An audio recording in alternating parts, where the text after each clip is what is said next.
All right, everybody, as we always are, we are live on a Tuesday evening. It's myself, Mike Ballantyne. It is my buddy Cheese, and this, ladies and gentlemen, is the Lights Out Sports Podcast. You know exactly what it is. All right, we are going to be checking in on some traded players that have gone in the trade deadline. What are they doing? Were they good pickups? Were they bad pickups? Where were they in that cycle? What should we do with terrible umpires? And believe you me, we're going to talk about it. There are some. We're going to look at Josh Baez and the Cattell Marte story, the lights out terms, the lights out stat of the show, and the mega matchup. We'll look at all three of those. Cheese, what are we going to look at as far as the NFL, buddy? Well, we're going to talk preseason for sure. We're going to talk young quarterbacks, and we're going to also talk about the insane amount of injuries that we've experienced in the preseason so far. All right, those sound like fantastic categories. And ladies and gentlemen, in less than 5 minutes, the Five Flamin' Five will be up and ready to go. And we're getting excited. I know Cheese is excited. I am excited because we're going to do all the Five Flamin' Five, even the follow-up question with college football. Oh, guys, it's getting close, and we can't wait. But first, we got to do everything the way we always do it. And that, ladies and gentlemen, is lights out.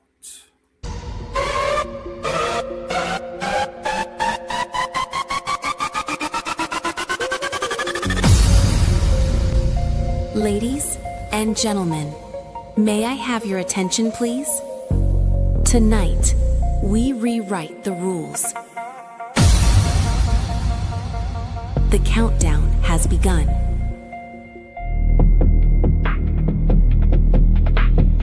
The show starts in 10, 9, 8, 7, 6, 5, 4, 3, 2, 1, go.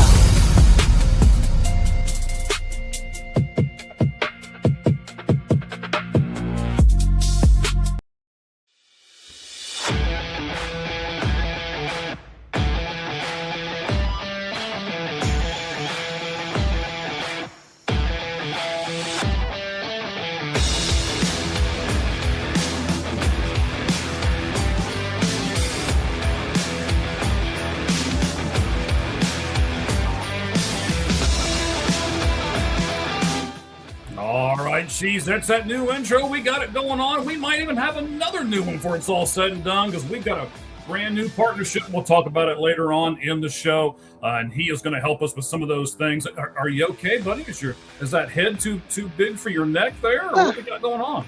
Neck's a little stiff. Slept on it funny.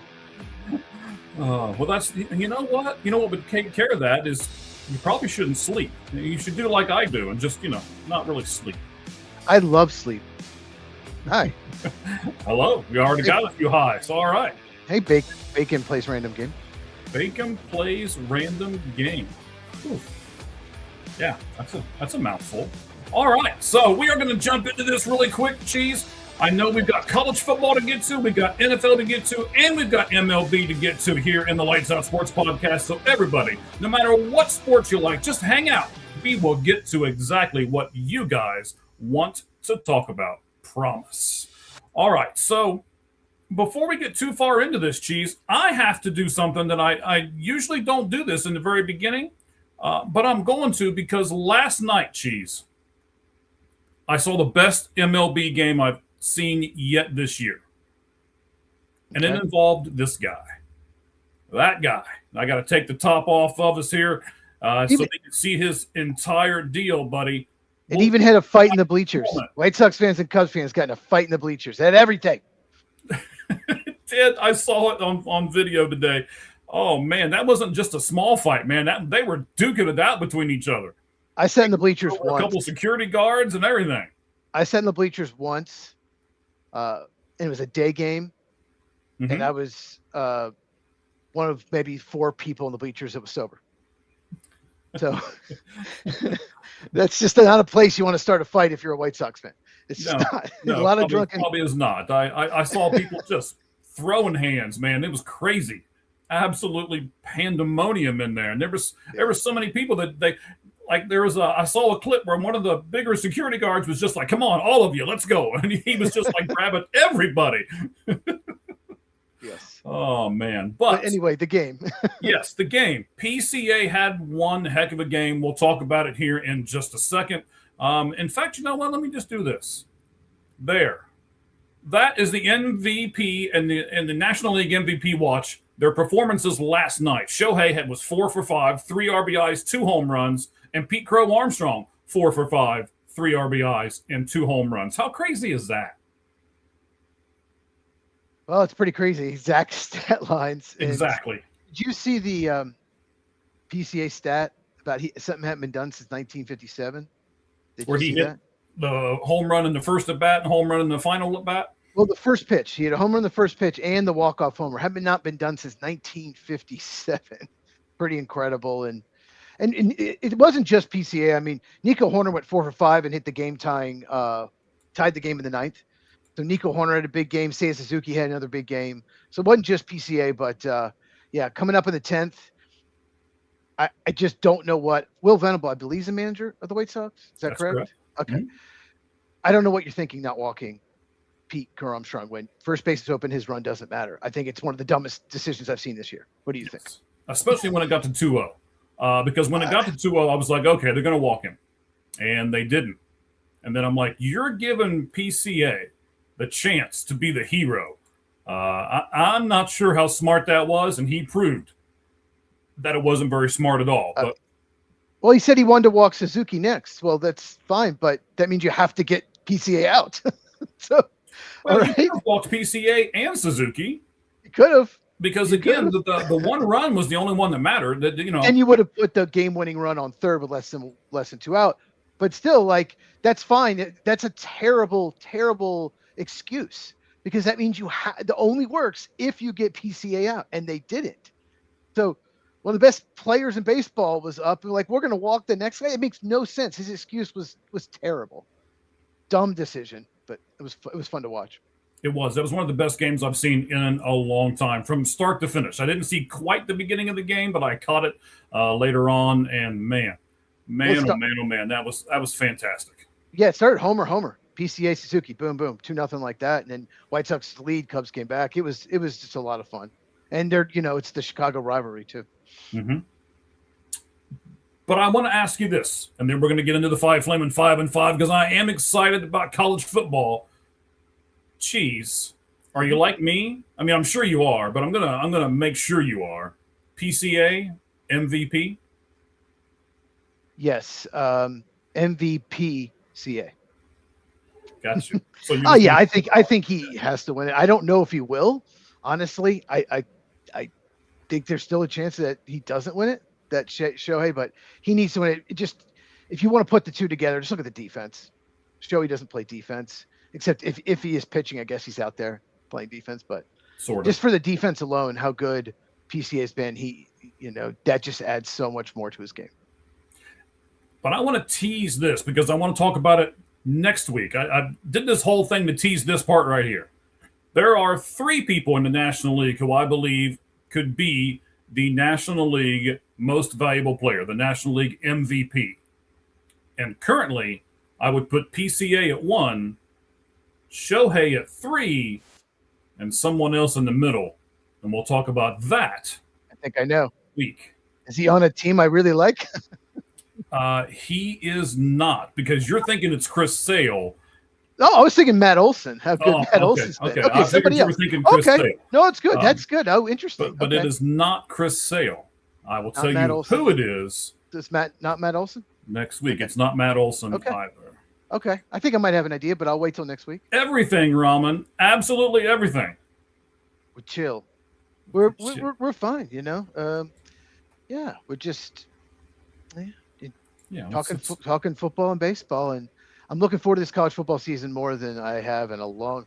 I'm just really looking forward to it. Me too. All right, buddy. So speaking of that, let's get this thing going. Let's start with the music first. The Flaming 5 in 5. Here we go.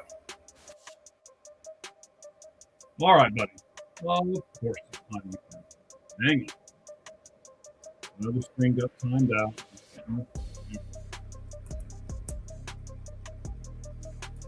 I hope my time isn't disappearing.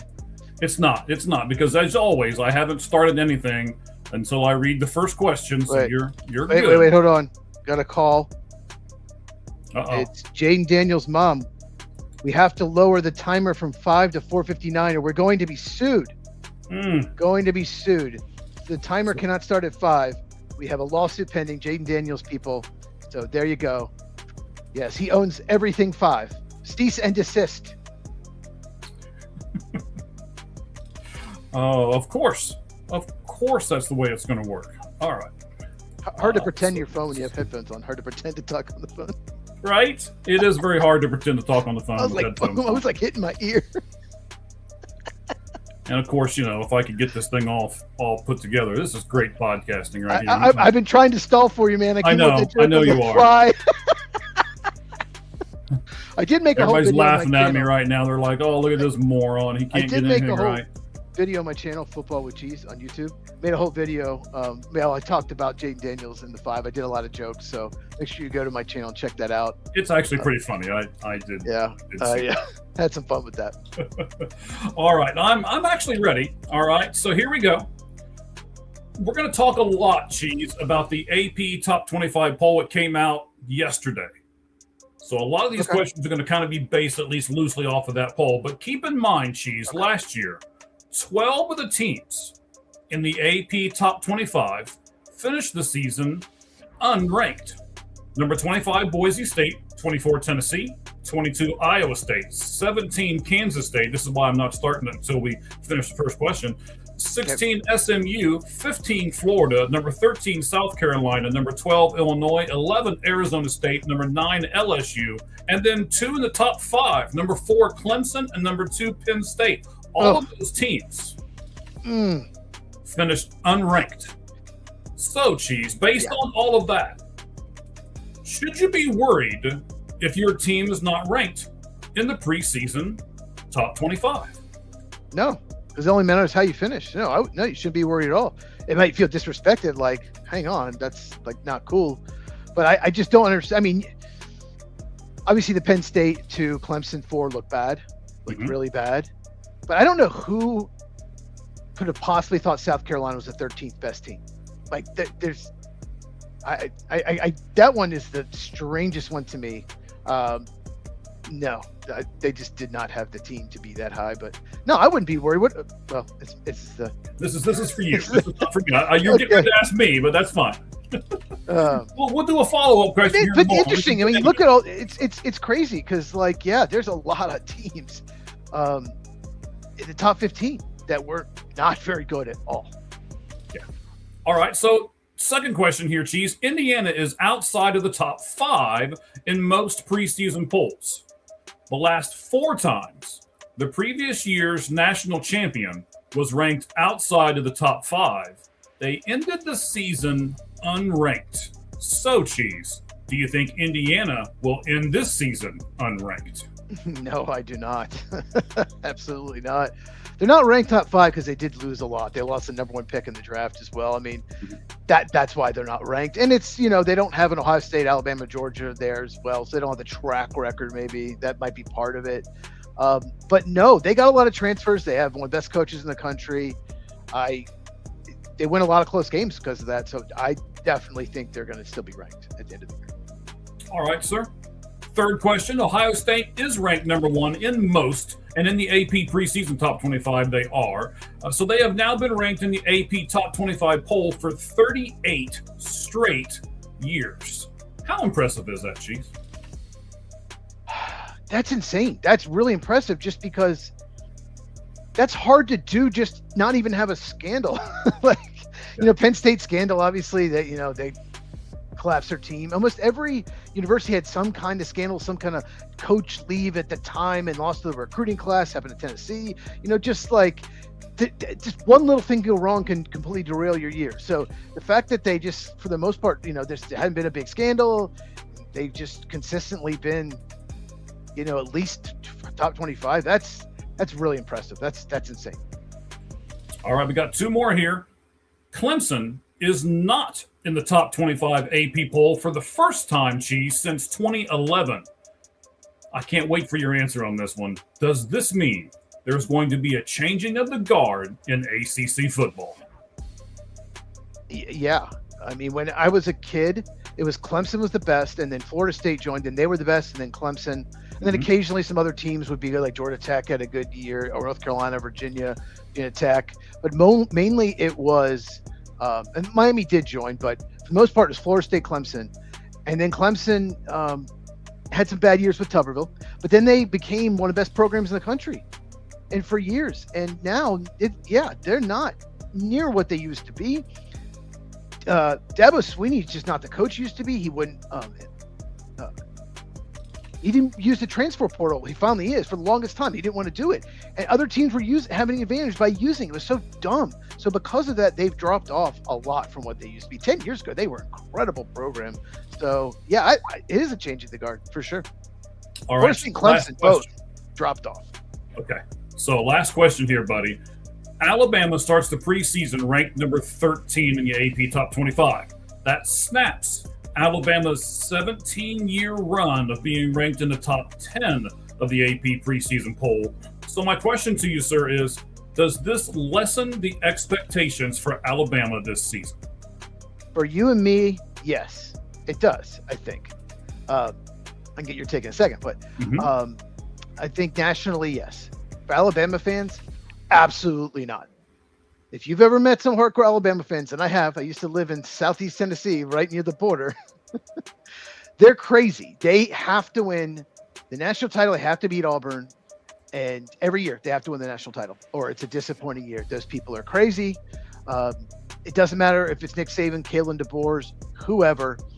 They have to win the national title. So the expectation for them is we're going to win the SEC and we're going to win the national title. Look at all this time left.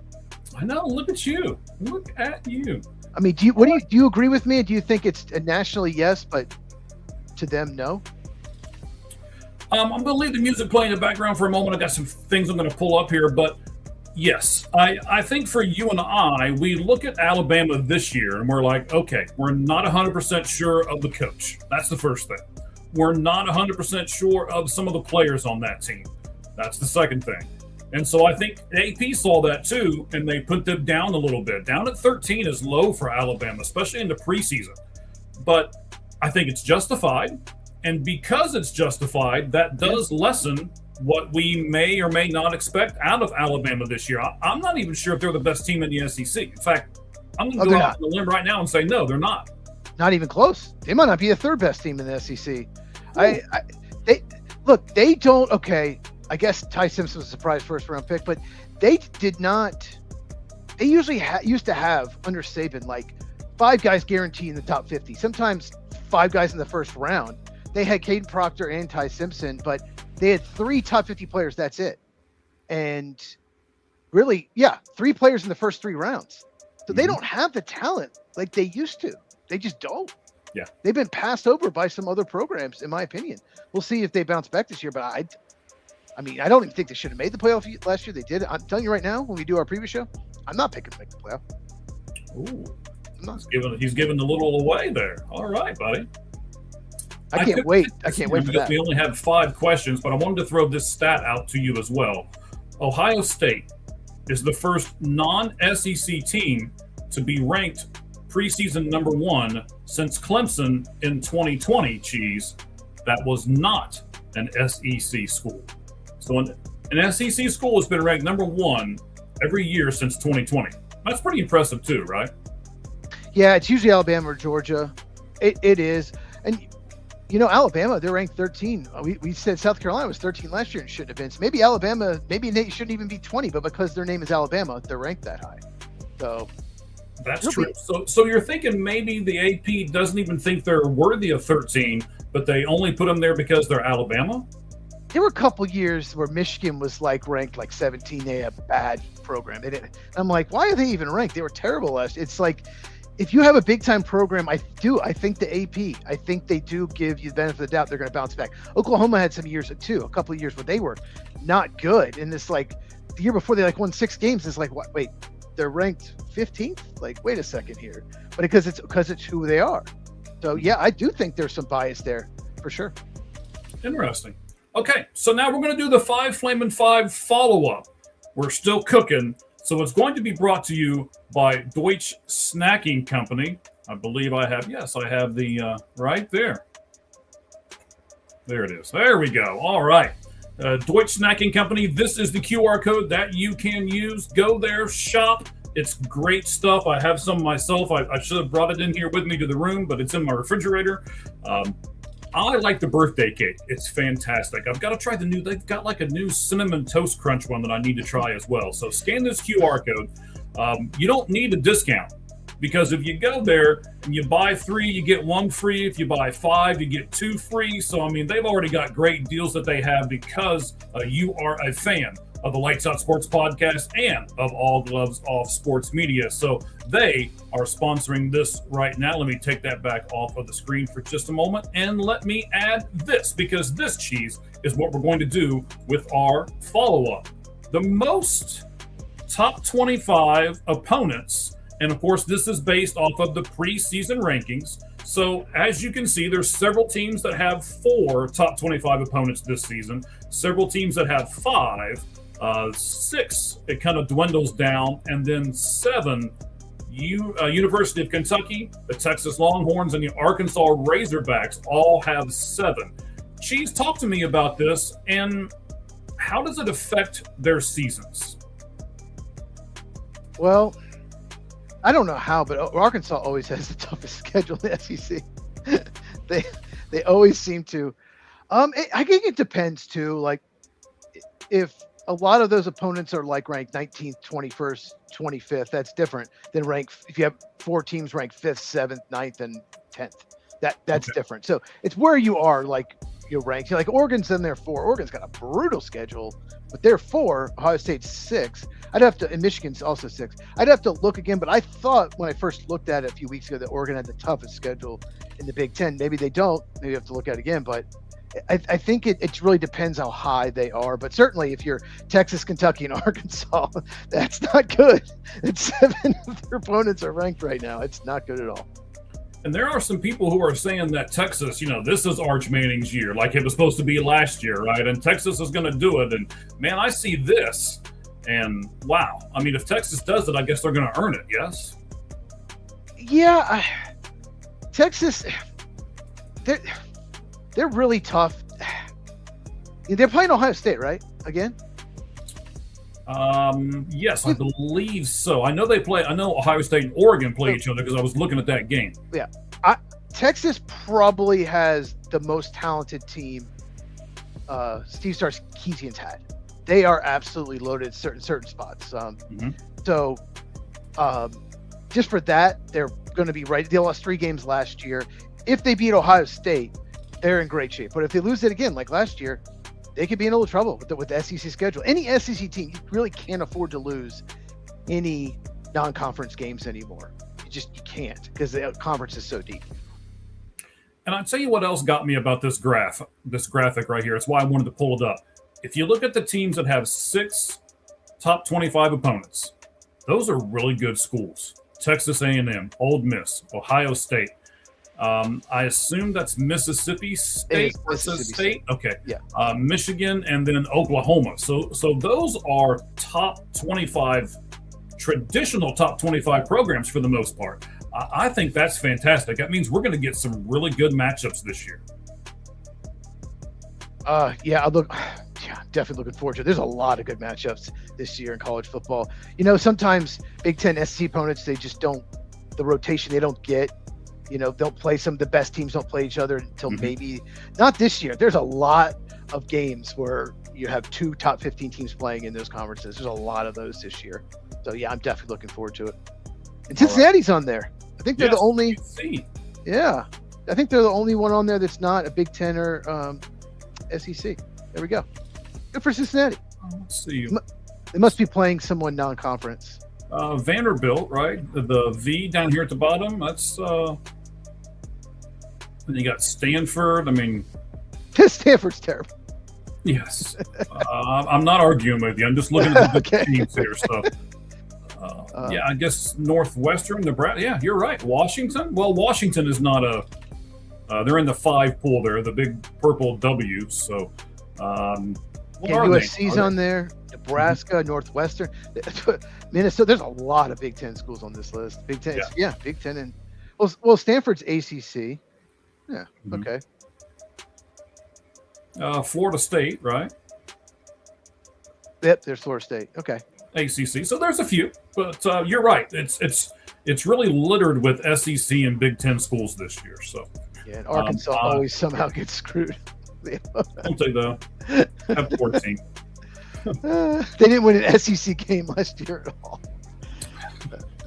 I'm not sure if they're going to win one this year, but hey, I'll give it to them for doing the schedule, right? I mean, I guess it's part of it is the way it all falls and all that kind of thing, but I will give it to them. At least they're not doing Sisters of the Poor schedule and stuff like that. So yeah. All right, buddy. So we've done that. Fantastic. I am really, really excited about college football. And as we get a little bit closer and a little bit closer, we'll pull more and more and more college football into the Lights Out Sports Podcast. What we're going to do right now, Cheese, the Lights Out Mega Matchup. It's presented by Anubis Sports. They are the official sports website of the Lights Out Sports Podcast. There we go. Anubisports.com. They are opinion-driven articles, professionally written, and there are all of their links so that you can go over and see them. There's their Facebook, their Instagram, their X or Twitter, however you want to say it, and then their LinkedIn as well. So again, go over to our official website of the Lights Out Sports Podcast. That is anubisports.com. All right, guys. Let's put the graphic back on top here for just a moment, and I'm going to give you some MLB matchups that are going to happen over the weekend, Cheese. And I want you to tell me which one you're looking most forward to. There's 4 of them. There's not as many as there was last week, but we still got some pretty good matchups here. Braves at the Brewers. Cardinals at the Phillies. We'll talk about the Cardinals here in just a little bit.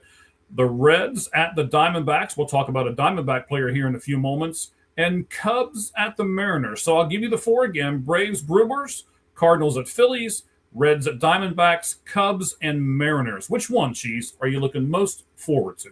Oh, Braves at Brewers for sure. Absolutely. I think right now they're fighting for the top 2 records in the National League. So, yeah, definitely Braves at Brewers. What about you? Well, I mean, I think you pretty much know which one I'm looking forward to. The 2 teams that I root for are playing each other this weekend. One, I think, just got beat again, so they're pretty much out of it. And then the Diamondbacks are kind of in some turmoil right at the moment. We'll talk about that more here with the Ketel Marte story. But Reds and Diamondbacks is what I'm really looking forward to. I was going to try to go to some of those games. But I've decided that, I need money more. So I'm just going to work and I'll watch them on MLB.TV. So, Okay. Sure. But I am looking forward to all 4 of those games, actually. Even the Cubs and the Mariners. I know some people are like the Mariners are out of it, but they're really not. We'll look at division stuff here when we do our batting cleanup presented by ForwardFan.com at the end of the show. And then the Cardinals are surging right at the moment against the Phillies. So all of these matchups have some kind of playoff implications to them. And I think that's great for Major League Baseball this time of year. We really, because football's starting to kick in, college football is starting to kick in. And I think they're going to have some people maybe start tuning away from it. But if they have matchups like this, you almost can't tune away from it. All right. Okay. Oh, I wasn't looking at you. I was doing something else here. So I was getting this big time graphic ready, right? Because we gotta go to the best graphic in all of sports. Because we're getting ready to do our MLB segment. So first, Cheese, let's hit them with the music, and then we'll hit them with that background. Here we go.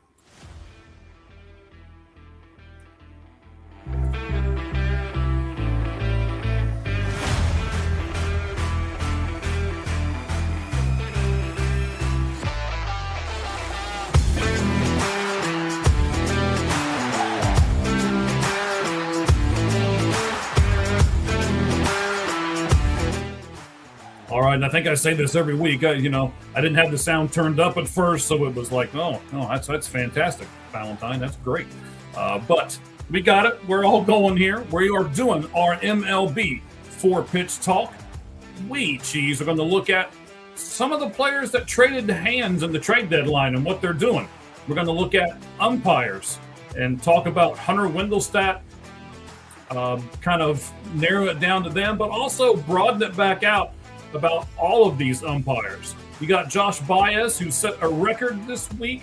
We're going to talk about him and his Cardinals.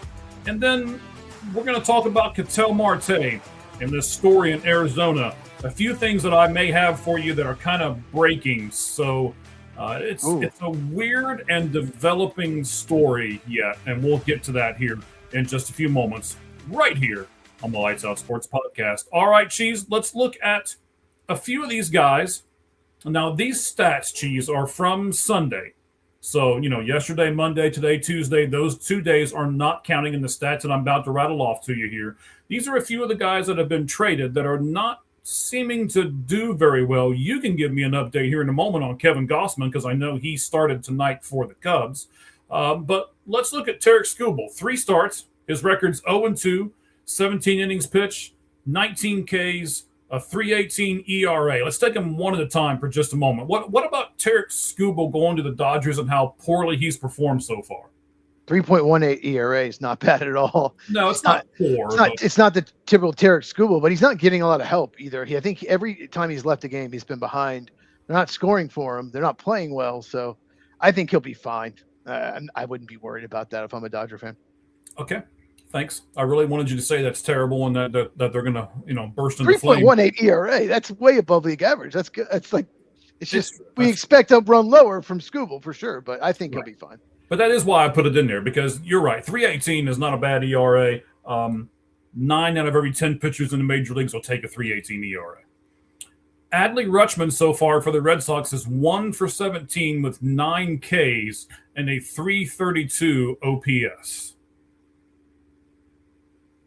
I thought we talked about this. I think you emphasized they gave up way too much. I don't know what they're thinking. His bat had dropped off already, so I don't know why they traded for him.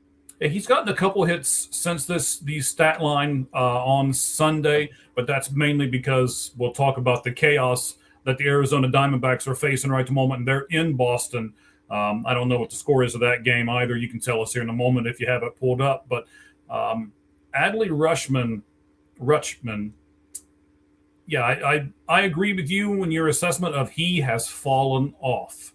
And I think this is going to be a bad trade for them. And all of a sudden, we'll talk about this in a moment when we get to our batting cleanup later on in the show. But look at where the Orioles are now. It's interesting. We'll talk about not just them, but a couple other teams too. I do have an update on Rutschman. He's two hits tonight and 3 RBIs against the Diamondbacks. So maybe he's finding his groove. Okay. They are. It's 9-4 Red Sox. They're ahead. So, Yay. Yay. Okay. We'll talk about why I think that's happening right now. And they're going through something that may make this whole team just collapse. And we'll talk about it here in a moment. Jose Soriano, 2 starts. 10 2/3 innings pitched with 7 Ks and a .169 ERA. He's doing well. He's looked great. He's had a great season. The Braves really, really wanted him. I guess that I think the Angels wanted a prospect that was at least double or triple A. They got a top 50 prospect that's close. And the Braves, all their top prospects are 19, 20 years old. They're too far away. I think that's why they didn't get him. But, God, the Braves really wanted him. So, yeah, good move for the Blue Jays.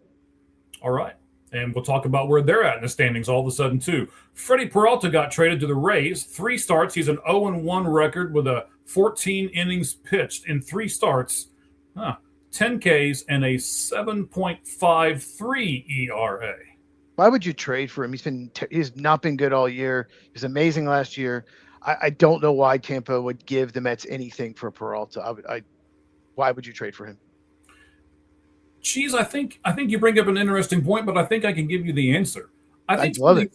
Well, I think some of these teams like the Tampa Bay, right? And we we have even said this before on this show. It seems like Tampa Bay knows exactly what they're doing when they make these trades and stuff. And I think sometimes you can have a team like a Tampa Bay, and they can. It's kind of like that bad boy, right? And the women all think they can fix us, right? Oh, he's a bad boy, but I can fix him. He'll love me. And I think like that's an interesting comparison. Okay. I think Tampa Bay had the same kind of mindset here with Freddie Peralta, right? We'll get Freddie into our clubhouse. We'll get Freddie into our pitching program, and then we can fix Freddie Peralta. And so far, they have not been able to. Casey Mize got traded in 3 starts. He's got a 1-1 record, 15 1/3 innings pitched with 10 Ks and a 5.87 ERA. I would not have traded for him either. Right before he was traded, the last couple of starts, his fastball velocity had gone down. He was having a great year, but I could see this coming with him. When your velocity starts dipping, that's a bad sign. That means you're probably going to probably struggle a little bit. Yeah, I'm with you. I wouldn't have done it, but I'm not the team that traded for him. So, but I will have to say that I know the Arizona Diamondbacks were in on him as well, and they were thinking about doing it. Did not make the move, and I'm kind of glad they did not. Now, let's talk about the guy who's starting right now for the Chicago Cubs. I'm sure you can give us an update on him. That is Kevin Gossman. Before tonight, he had 2 starts with a 1-1 record. He pitched 11 2/3 innings and 11 Ks, but he had a 6.17 ERA. Has it gotten any better tonight, Cheese? This is strange. You ready for this? Sure. Anyone watching the Cubs game, let me know in the comments if I got this right. His left hand cramped up or stopped working. He's a right-hand pitcher. They brought him a snack thinking that would help. He tried to go and couldn't. His left thumb too, kind of locked up. He couldn't, kept fidgeting with his thumb and left hand. So he had to leave the game early. I that's all I have. Twice the trainer came out. So second time they pulled him. Was it in the same inning? No, different inning. Okay. Non-throwing hand though. So it's like, okay. But they were giving him food. I don't know. Anyway, but he really had one bad inning that kind of made his ERA elevate. Just one horrible inning where his fastball was just flat and they were hitting the crap out of it. But he had one really amazing start. And one of the main reasons they traded for him is they don't have a lot of pitchers on their staff that can consistently go 7 innings. Obviously not tonight. And he can do that. He's done this whole career. He's a guy that goes deeper into games than most pitchers. And they needed that, especially with the way the relief's been going. So hopefully he's okay, but it's just non-growing hands. So that's the good news. Just weird situation. Okay.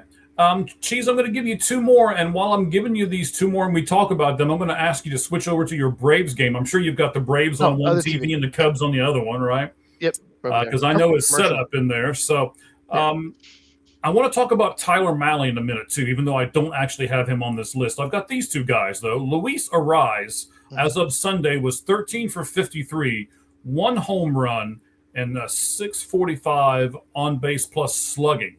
That's not a good stat for Luis Ariz, who gives you nothing else but hits when he's 13 for 53.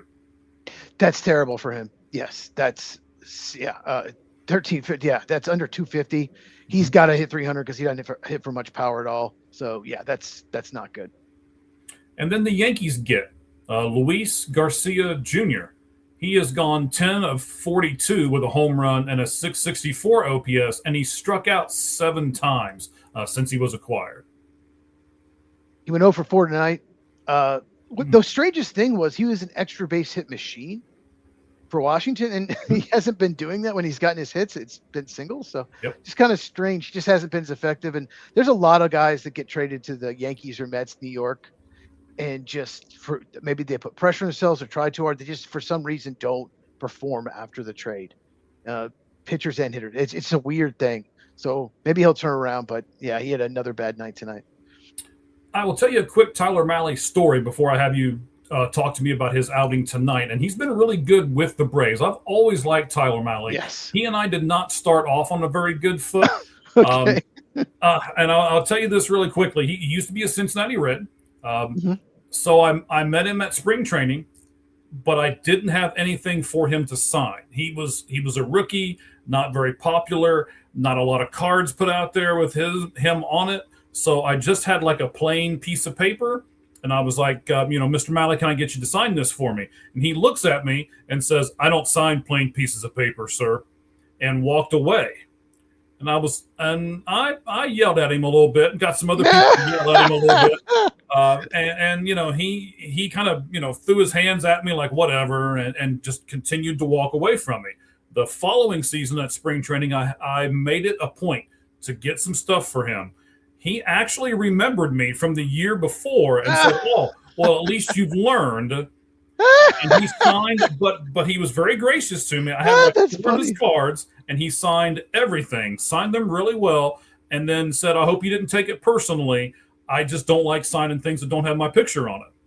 I said, "Okay, I get it. I wasn't happy with you at the time last year, but I understand." So I've always kind of liked Tyler Malley. He even, he gave me the time of day a second time, which a lot of players would not do. And then he explained to me why he did what he did. So I have to respect him for that. Cheese, how's he doing with your Atlanta Braves since the trade deadline? It's been tremendous. 3 great starts. Unfortunately, they didn't score for him today.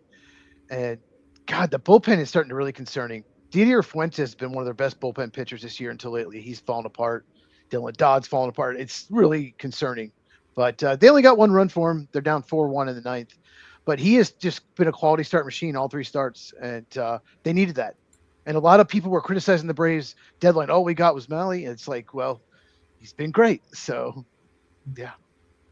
Sometimes a change of scenery is good for people, but I've got a few questions about this trade deadline, Cheese. Do you think because what we've talked about here in the show, is the trade deadline overrated?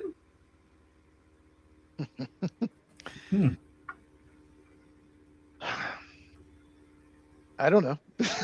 This is, oh God, this is one of those we could have a whole like show like special about this, but no, it's not. I mean, it can be, but it's not. No, it's not. It's not overrated. It's fun to watch. It's important. There's teams that are contending need to fill some needs. Unfortunately, sometimes the players don't perform in the new team. Sometimes they get hurt, like Micah Soroka with the Cubs last year. And sometimes they're amazing. Sometimes you're hitting 203 for the Royals, and then you traded the Braves, you become the World Series MVP in Jorge Soler. So sometimes you give up next to nothing for him. They're like, "Oh, you can have Jorge Soler. Oh, wait, World Series MVP." So I don't think it's not overrated for the team that wins the World Series. They make some good moves. I'll tell you that. Well, I mean, maybe overrated is the wrong word, but I will say this: there are a lot of people who are looking at a lot of different statistics, and they look at numbers. And I'm one of those crazy guys, right? You know me; I'm a big stat guy.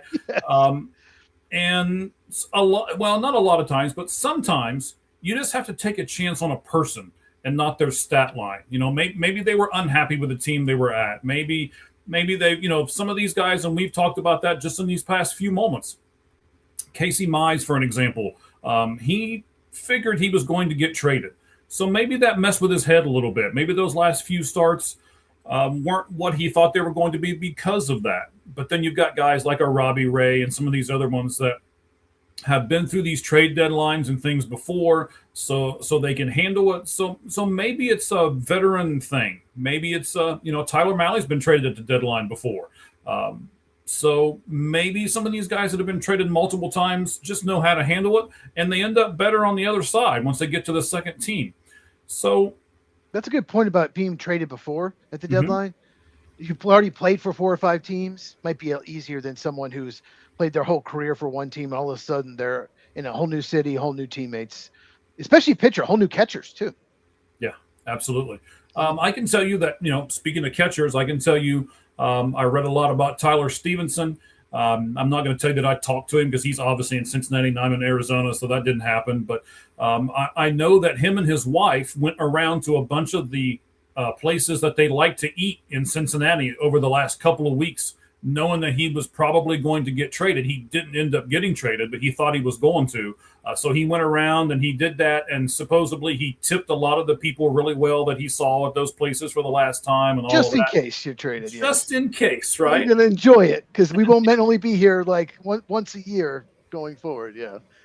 Yeah. So, there's always little things like that. So kind of leads me to this, Cheese. Does it make it hard to get acclimated to a new team?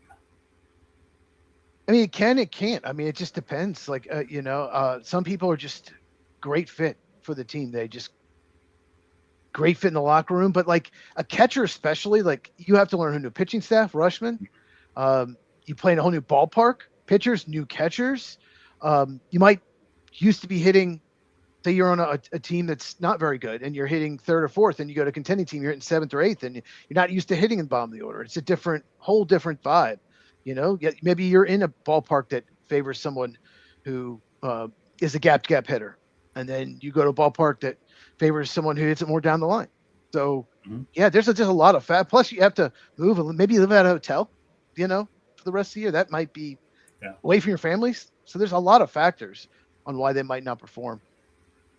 Yeah, I agree. There's a lot of stuff that we probably are not really privy to because I don't think the players want to cry and whine about it. And they're all going to say the right thing, right? They're all going to, when they go to the contender, they're all going to say, oh, well, I wanted to come here because I want to win. And they might not even necessarily like it. Or they may have, maybe I shouldn't say they don't like the new team, but they're just the familiarity with the old team just makes going to a new team difficult. So I think there's some things that happen within. Yeah.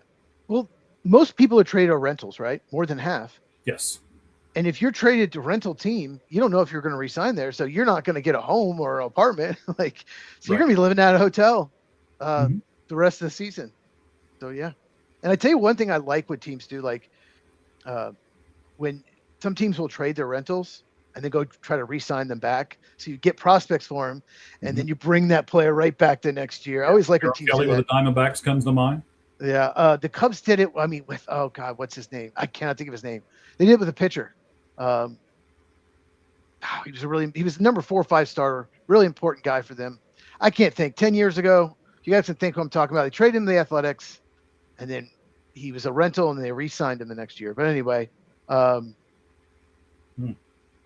No, I can't tell you who that is. But I do want to ask you this while you're, while that brain's thinking, and maybe we get a chat from someone else who knows who you're talking about. Does this, Cheese, make off-season moves more important? Yeah, absolutely. You don't want to have to trade for guys at the deadline, right?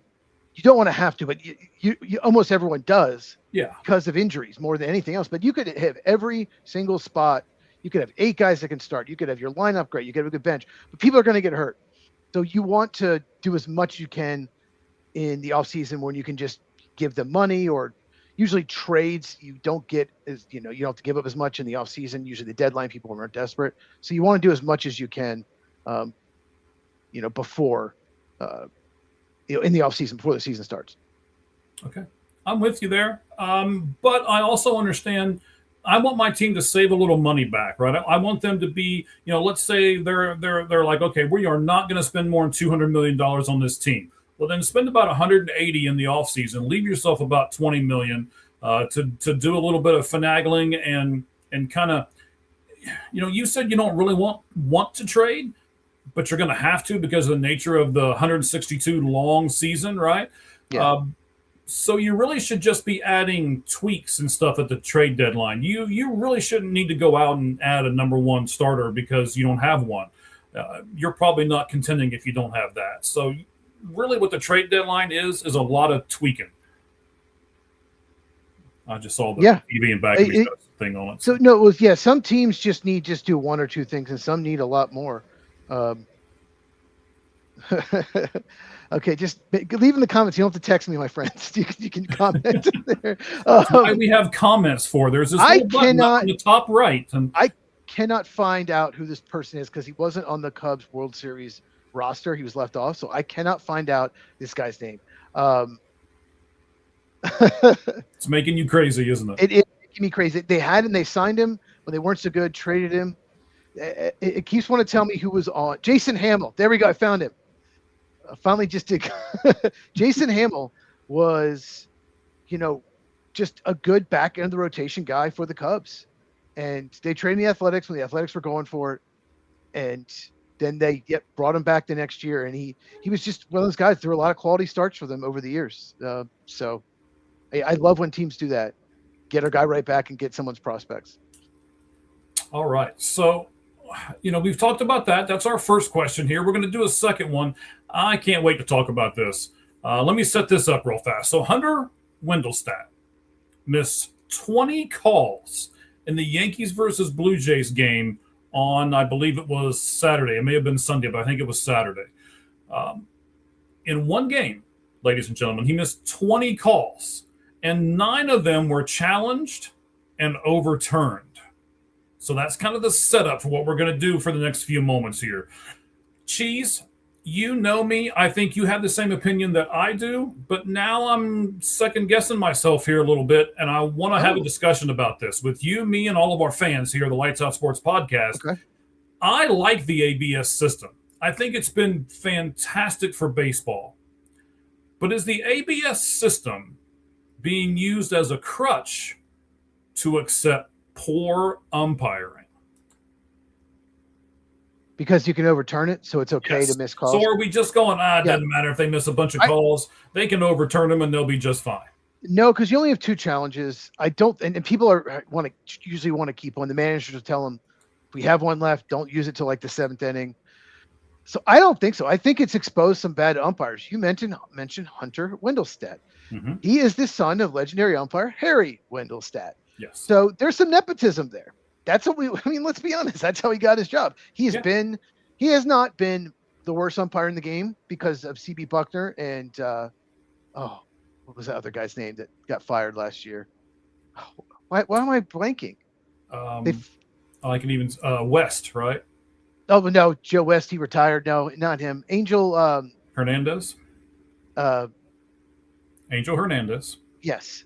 So, but still, Hunter Wendelstedt's never been a good umpire. He's never been one of the better umpires. And because his dad he got the job. So what they need to do, and I've talked about this before, and they won't, but they should. MLB should say, look, whoever is the 3 worst umpires every year, you're fired. You're fired. We'll bring some up AAA that's better.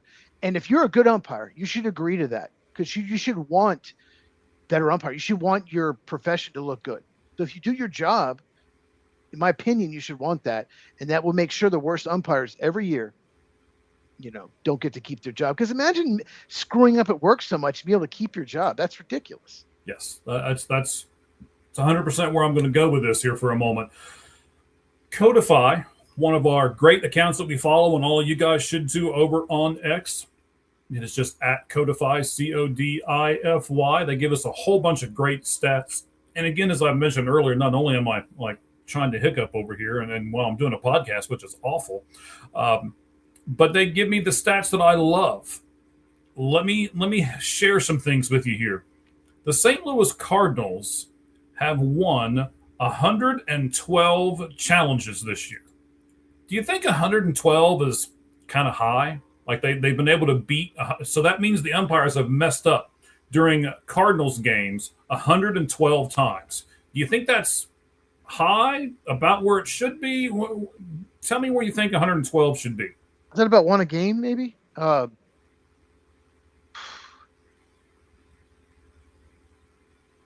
mean, I guess 1 a game. I think that'd be okay. I think that's okay. Middle. Okay, so of every team in the major leagues, 112 cheese is the lowest one. Every other team in Major League Baseball has won more challenges than the St. Louis Cardinals. Everywhere from Pittsburgh being next at 120, the Dodgers that were 135, the Mets and the Angels, 2 teams that aren't very good at all and probably don't care if they get strikes or not, 152. Cincinnati, let's do the top 3. The Yankees are number 3 with 173. Cincinnati is number 2. They've won 177 challenges. And believe it or not, Minnesota, the Twins, are number 1 with 188. That's a lot, Cheese. The umpires don't like the Reds. Well, maybe not, but that's... Well, we knew that. We knew that before this season. We did. And all of those teams, Cheese, have catchers that are really good at it. And I think maybe sometimes that upsets the umpires, and they're like, "Oh, he thinks he can do my job better than I can," or something like that. Do you think maybe that plays into this a little bit? You make a good point. That's the point. Some catchers are really good at this, and sometimes like managers will tell. I don't know what's going on with Ollie Marmol. He's not a very good manager for the Cardinals, but he might tell his team, only this person can do it. Only a veteran can do it in the bat. Only this catcher can do it. He might do something like that. I don't know. Some players just have more leeway to challenge when they want through their manager than others. But yeah, but you're right. Carson Kelly for the Cubs is very good at it too. Much better than Miguel Amaya. Miguel Amaya is not good at it. The other Cubs catcher. And pitchers seem to lose a lot. So pitchers shouldn't even be doing it. So yeah, I think it's an art for a catcher to really know the zone and challenge the right calls. And it doesn't really mean as much anymore to supposedly steal a strike, right? Because of the ABS system. It doesn't, as long as you have challenges. Well, that's true. You know what? That's very true. I didn't think of that. Because if you're trying to show up an umpire and challenge, and he's pissed, eventually if you lose all your challenges, he can do whatever he wants. I mean, he still gets stuff wrong, but he might, get a little vengeance. So I think there are some managers out there that really try to keep one challenge. And I've seen some get irked when someone loses a challenge and they don't have any left. All right. So, Cheese, last thing here on the umpires. There have only been 4 games this season where 9 or more calls have been overturned in a single game. 9 in a game is crazy, by the way. But of the 4 games, Hunter Wendelstedt has 2 of them. So should he be punished? Fired. They need to fire some of these older CB Buckner, these older guys that aren't very good. They're consistently bad. If you mess up that much, it's not good for the game. There's got to be guys in AAA that are just much better. And I'm glad you said it that way, because that's kind of where I'm going here. I don't like soccer, but I like this rule in soccer. If you're not a good team, they regulate you down to the lower level, right? They drop you down. And then they bring up the team that was the best in the lower level, and you guys kind of swap spots for a season. That's kind of how I understand it. I mean, I'm not a big soccer guy by any stretch, but I think that's what they should do with these umpires. So if you win the lowest level, you win the league that year, then you move back up and okay. I think that's how it works. And then the team with the worst record drops back down to that lower level, kind of like a AAA or something. So I would like to see them do that with the umpires, right? If you suck at the major leagues, then you get dropped down to AAA or AA or something like that. Or maybe the 3 worst umpires get sent down, the 3 best move up. But here's the problem. What's the that? The union will say, oh no, once you've been an umpire for 10 or 15 years, you're immune to that. And then they can do whatever they want. You can have 101 stats been around forever, CB Buckner, and they can screw up. So all you have to do is get to that seniority, like 10-5, 10-5 rights. Once you're 10 years, you can't be sent down. They'll fight for that. So I don't think they'd ever agree to it, but I like that. Send the worst ones down. Okay. Let's move on to the Cardinals and Josh Baez here. He had 3 home runs in his first 3 at-bats in his debut the other day. Which was more impressive? That he hit 1 to left, 1 to center, and 1 to right, or that he hit the second longest home run by a Cardinal all season with that very first home run, Cheese? Which one's more impressive? I think the most impressive thing is that he has not gotten a hit since. No, hitting to all 3 spots in the field is really impressive. First 3, I had the game on. It was pretty incredible to watch. I hated it, but it was pretty incredible. But he's hitting 167. Like I said, he got 3 homer, and ever since then he is 0 for every single at bat ever since. And there's some people questioning even calling him up because he had high strikeout rates in AAA. A lot of power, but he misses the bat so much. But Matthew Boyd decided to just throw the ball down the middle to him 3 times. So whatever. And I think he also got called up because of the speed. He stole, I believe, 56 bases in, I believe, last year as well. So he's a number 54 4 last prospect for the Cardinals. Yeah. But I would agree with you that he probably needs some more seasoning down in the minor leagues before you call him up. I think they were just trying to get a spark because they were starting to kind of flatline a little bit. So they wanted a spark, and they got one, but only for a game. He stole 54 last year, 21 this year, but he struck out 136 times in AAA, which is terrible. Yes, it's almost forgiven if you hit a bunch of home runs, right? In the modern day baseball, I personally don't like it. I'd rather see a gap-to-gap guy. I mean, the most exciting play in baseball is when Corbin Carroll hits a ball into the corner and he runs all the way to third base. I mean, that's go Corbin, go. I mean, that's the most exciting play in baseball. Yeah, I mean, he's 34 homers in the minors, 37 now if you count both. No doubt about it. But at the same time, guys like that, I don't trust them in the postseason because it's harder to hit home runs. You're facing the best pitchers. I want a guy that's going to put the ball in play. Mm-hmm. You're going to have to manufacture some runs in the postseason. I want a guy at least can get some blue pits, like you said, Corbin Carroll types, guys that you just, not going to swing and miss so much. It's just not as consistent. So overall, the numbers look great. It's great for fantasy baseball, but I don't want guys striking out a lot in the postseason. So I do want to give the Cardinals a little love here for a moment. It's hard for me to do, and I'm sure it's hard for you to do too, because both of us, our teams are in that same division. Mine with I love my Reds, and you love your Chicago Cubs. So, but I do want to help them and give them what they've got coming here. Burleson and Walker are the only two teammates, Cheese, with 85 plus RBI each in the majors. And Burleson leads the league in doubles with 31. So I'm going to ask you, do you believe in the Cardinals' offense this season? I mean, it's decent. I think it's probably middle of the pack. They don't have like one of those. Yeah, they have some studs. Weatherholt's very good too. But overall, I don't think it's like a great line. I think it's just okay. Okay.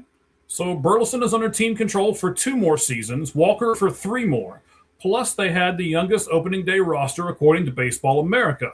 And you just mentioned J.J. Weatherholt as well. So are the Cardinals in a good spot to be good for a few years in an already stacked National League Central? Yeah, I'm not sure if they'll – I mean, they're better than expected this year because they trade away a lot of veterans. And their farm system is very good. It's probably – I don't know if it's top 5, but if it's not, it's close. So their farm system's gotten way better the last couple of years. So I do expect them to be good. I don't know next year, but definitely like 2028 going forward, I expect them to be very good with that farm system. Okay. So that's all on the Cardinals. I don't want to give them too much love, but I'll give them a little bit. So I want to ask about this, and let's monitor this developing story. Here we go. I live here in Arizona. I've got a little bit of insight, so I'm probably going to do some things here and say some things. We'll just do it and see what happens here. Real quick, I'm just glad you brought this up because I do not know much about this at all, and I figured you would. Yes. So they put Ketel Marte on the restricted list. As you know, over the weekend, they were in Atlanta, and then they flew from Atlanta to Boston. Ketel Marte did get on the plane. They know that. It's been confirmed. Ketel Marte was at the hotel yesterday. He was seen at the bar drinking with a bunch of people. And I'll just leave that alone and let it just sit there and simmer, right? Mm-hmm. He did not show up for batting practice yesterday like all his other teammates did. He did not come to the game yesterday. He just no-call, we call it at my work a no-call, no-show, right? You didn't call me and tell me that you're sick, and you didn't show up.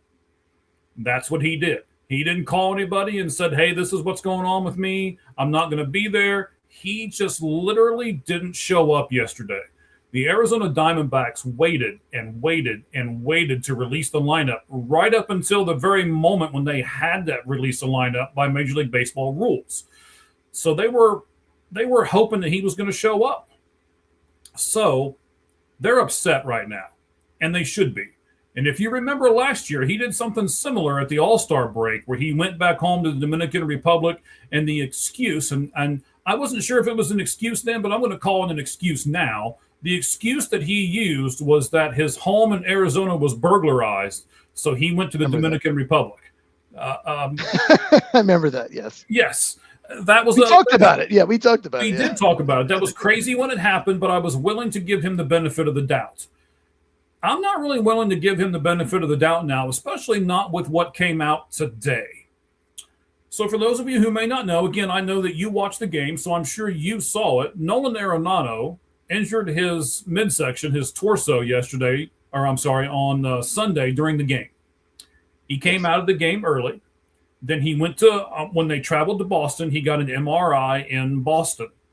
And he basically wants to play through the injury. He did not want to go on the IL because the Arizona Diamondbacks are right in the thick of things as far as the National League wildcard playoffs go. He's going to take a few days off. He's going to tough it out. I got all the respect in the world for the man, and he's going to try to play probably after the Boston series. So that's one guy who is trying to do his best. And then you got this guy on the screen who it came out today. He says, I am not playing because my knee is in pain. So did he get an MRI in Boston like what Nolan Arenado did? No. He told the team, again, this is what I'm hearing, right? He told the team that he was going to fly back to Arizona and get an MRI there. I don't understand this whatsoever, Cheese. There's a little bit more that I'll add to it in a moment, but just at this point, what do you think about this situation? Ketel Marte and the Arizona Diamondbacks, and I'll put some more fuel on the fire here in a moment. Well, you can correct me if I'm wrong. I read that he was going to DH because of the knee. Is that true? Okay. Yes, okay. They were going to let him DH, so it's not like he had to play the field. Yeah. So there was some knee. This isn't like a phantom. This is a guy that's just comes off very selfish. It's all about him. I don't know. Maybe he's going through something mentally, but this is like another incident like this. It's hard to feel bad for him anymore. It's just like you don't go. I'm going to go back to Arizona and get MRI myself. You don't. The team does it. The team doctor looks at it. They decide where you get the MRI. They decide. Yes. And before you tell me more, I'll just say this: like Nolan Arenado, from what I know about him, and Ketel Marte could not be more opposite. Nolan Arenado, like you said, wanted to play for injury. He's always been a guy who works on his fielding. Been a good teammate. He's been a leader. Pretty much the opposite of what Ketel Marte has been right now. Mm-hmm. So I'm glad you brought up Nolan Arenado, who's been a class act his whole career. Yesterday, Cheese, they put, and that's why I put this graphic up here, they put Ketel Marte on the restricted list. And for those people who aren't big baseball people, there's a huge difference in the restricted list and putting him on the IL.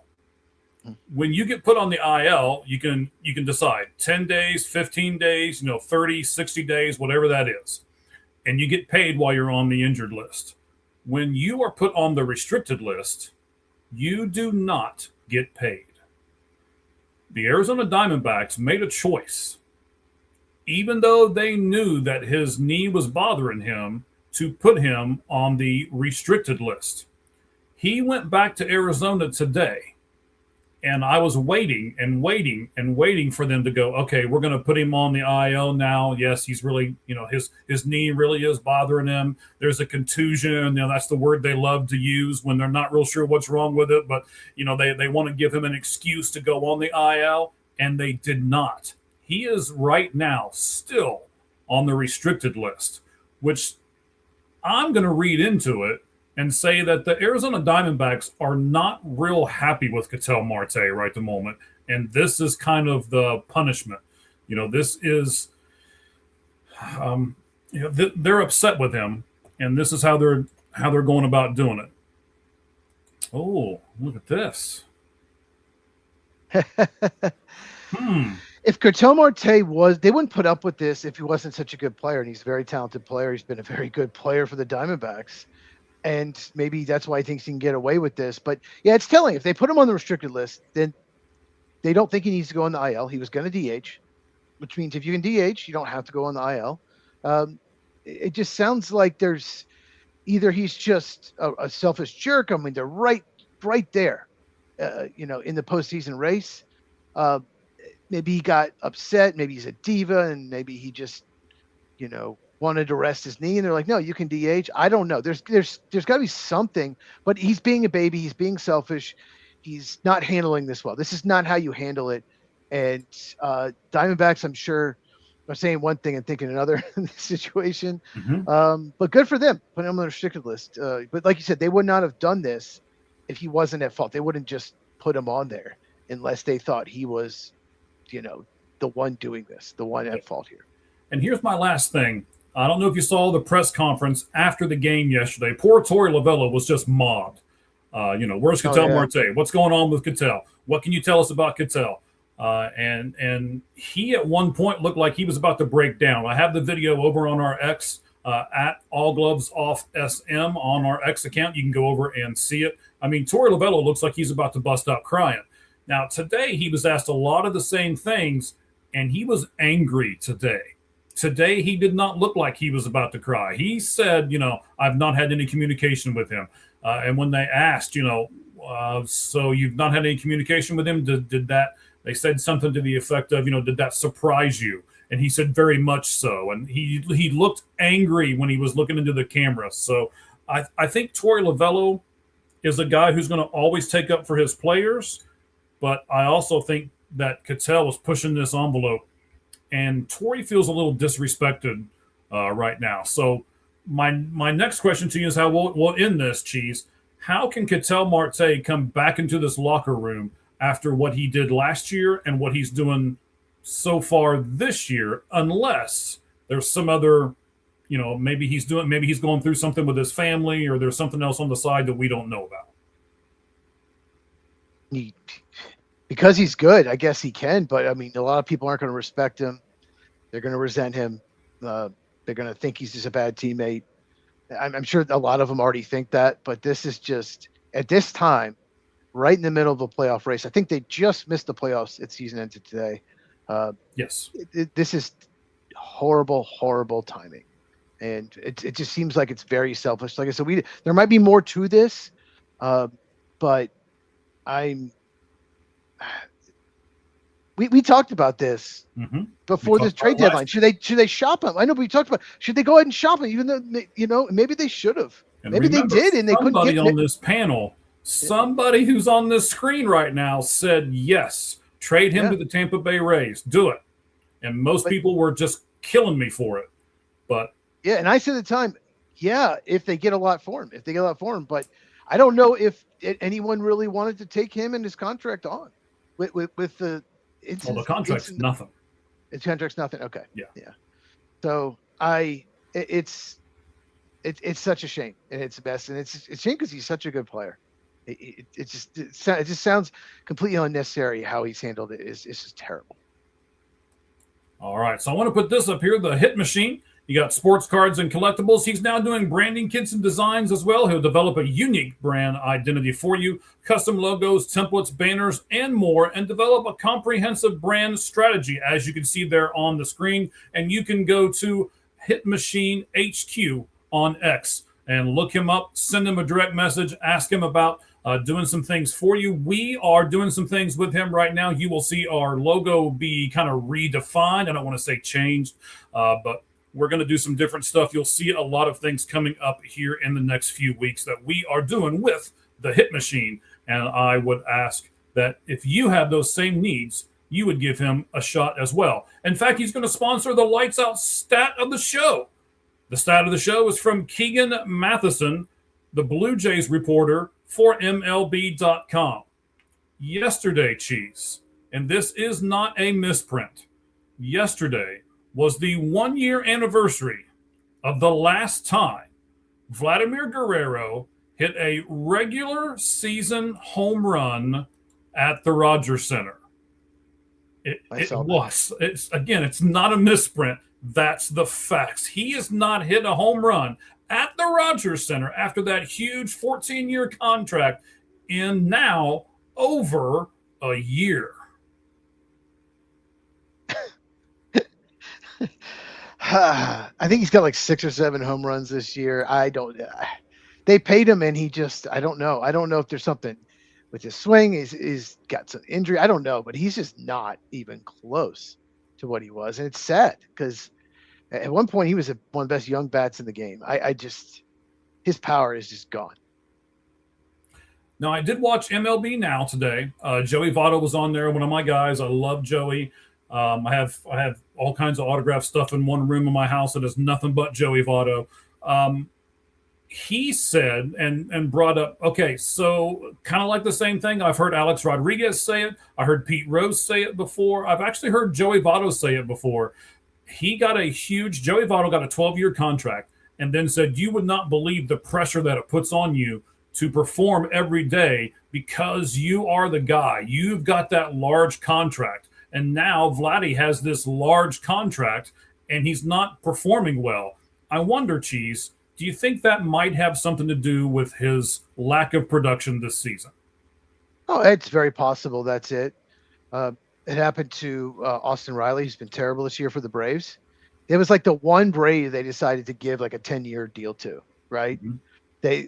Most of them were 6 or 7 years. And they Austin Riley, he was like an MVP candidate that year, faded a little, but they're like, okay, that's the one, proved his defense. We're going to give him a 10-year deal. And he's been the one that has not lived up to expectations at all. In fact, he probably should be benched. That's how bad he's been. So yeah, I think that's definitely possible. I mean, but other players, have performed under those. But that could be part of it. Yeah, I won't really necessarily talk about this unless you really want to, Cheese, but I believe you sent this over to me. This is a list of the last player to hit a home run in the playoffs for their team. I sent it to you because I didn't. So. Well, just real quick, I just sent it to you because I didn't know Shin-Soo Choo ever played for the Reds. Yes. I had no idea. So that's why I sent to you. I was like, what? What do you think about this list? And there's someone on there twice. Trevor Story, I believe, is on there twice. Yes. So. Well, I mean, so let's look at it this way, right? That Trevor Story is on there twice. He's for the Rockies and I believe for the Red Sox as well. Yes, Rockies, Red Sox. So let's think about that. That means the Rockies haven't been to the playoffs in a long time because the last time they were there, Trevor Story hit the home run in 2017. Yeah, and they're not going to make it anytime soon. But yeah, I mean the Pirates and Reds. Well, no, the Pirates have made it since then. They just haven't homered. Is that the last time the Reds made it? 2013. No, they've made it one other time, I believe, but they were eliminated right away by the Dodgers 3 or 4 years ago. Okay. They made it last year. Duh. They did make it last year. Gosh, they did. Yeah, they got eliminated pretty. Yeah, you're right. They got eliminated pretty quick. But yeah, the Reds made it last year. Duh. I mean, Seiya Suzuki for your Cubs. And there's some names on here. The Angels has the longest playoff drought actually in baseball. I think it is actually the Angels who has it. Yeah, there are some, and there are also some names on here. Like Howie Kendrick. Right? I was looking. Pedro Alvarez. I mean, Pedro Alvarez of the Pirates. Yeah. Right? Darren Ruff. Darren Ruff. That's the other guy. Yeah. I mean, some people you're like, really? Really? That guy? I haven't heard that name in 6 or 7 years. Yeah, but that's the truth. That's the one, buddy. So Yeah. All right. So we, sir, are going to get to Cheese's favorite part of the program because it is time for him to jump into his spot here. That is our NFL 4 down territory. And before we start that, we got to start the music and give us a new graphic in the background, Cheese. So here we go.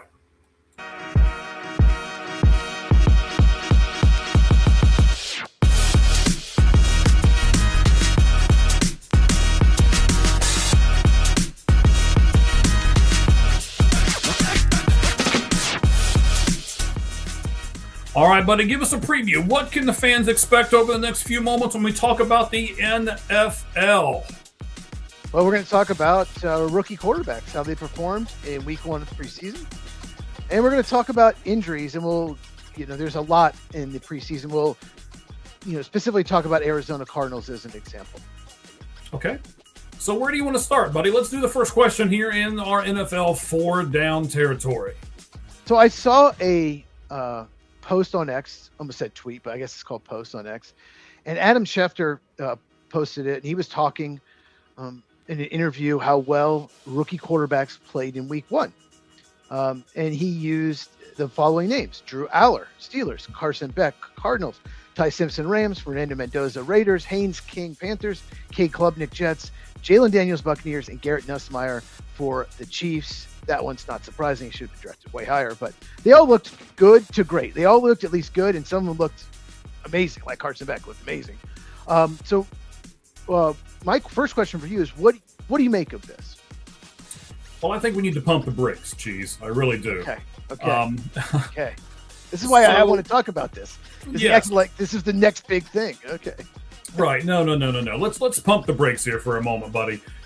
You and I did a watch along on that Hall of Fame game where two of those quarterbacks that you just mentioned played.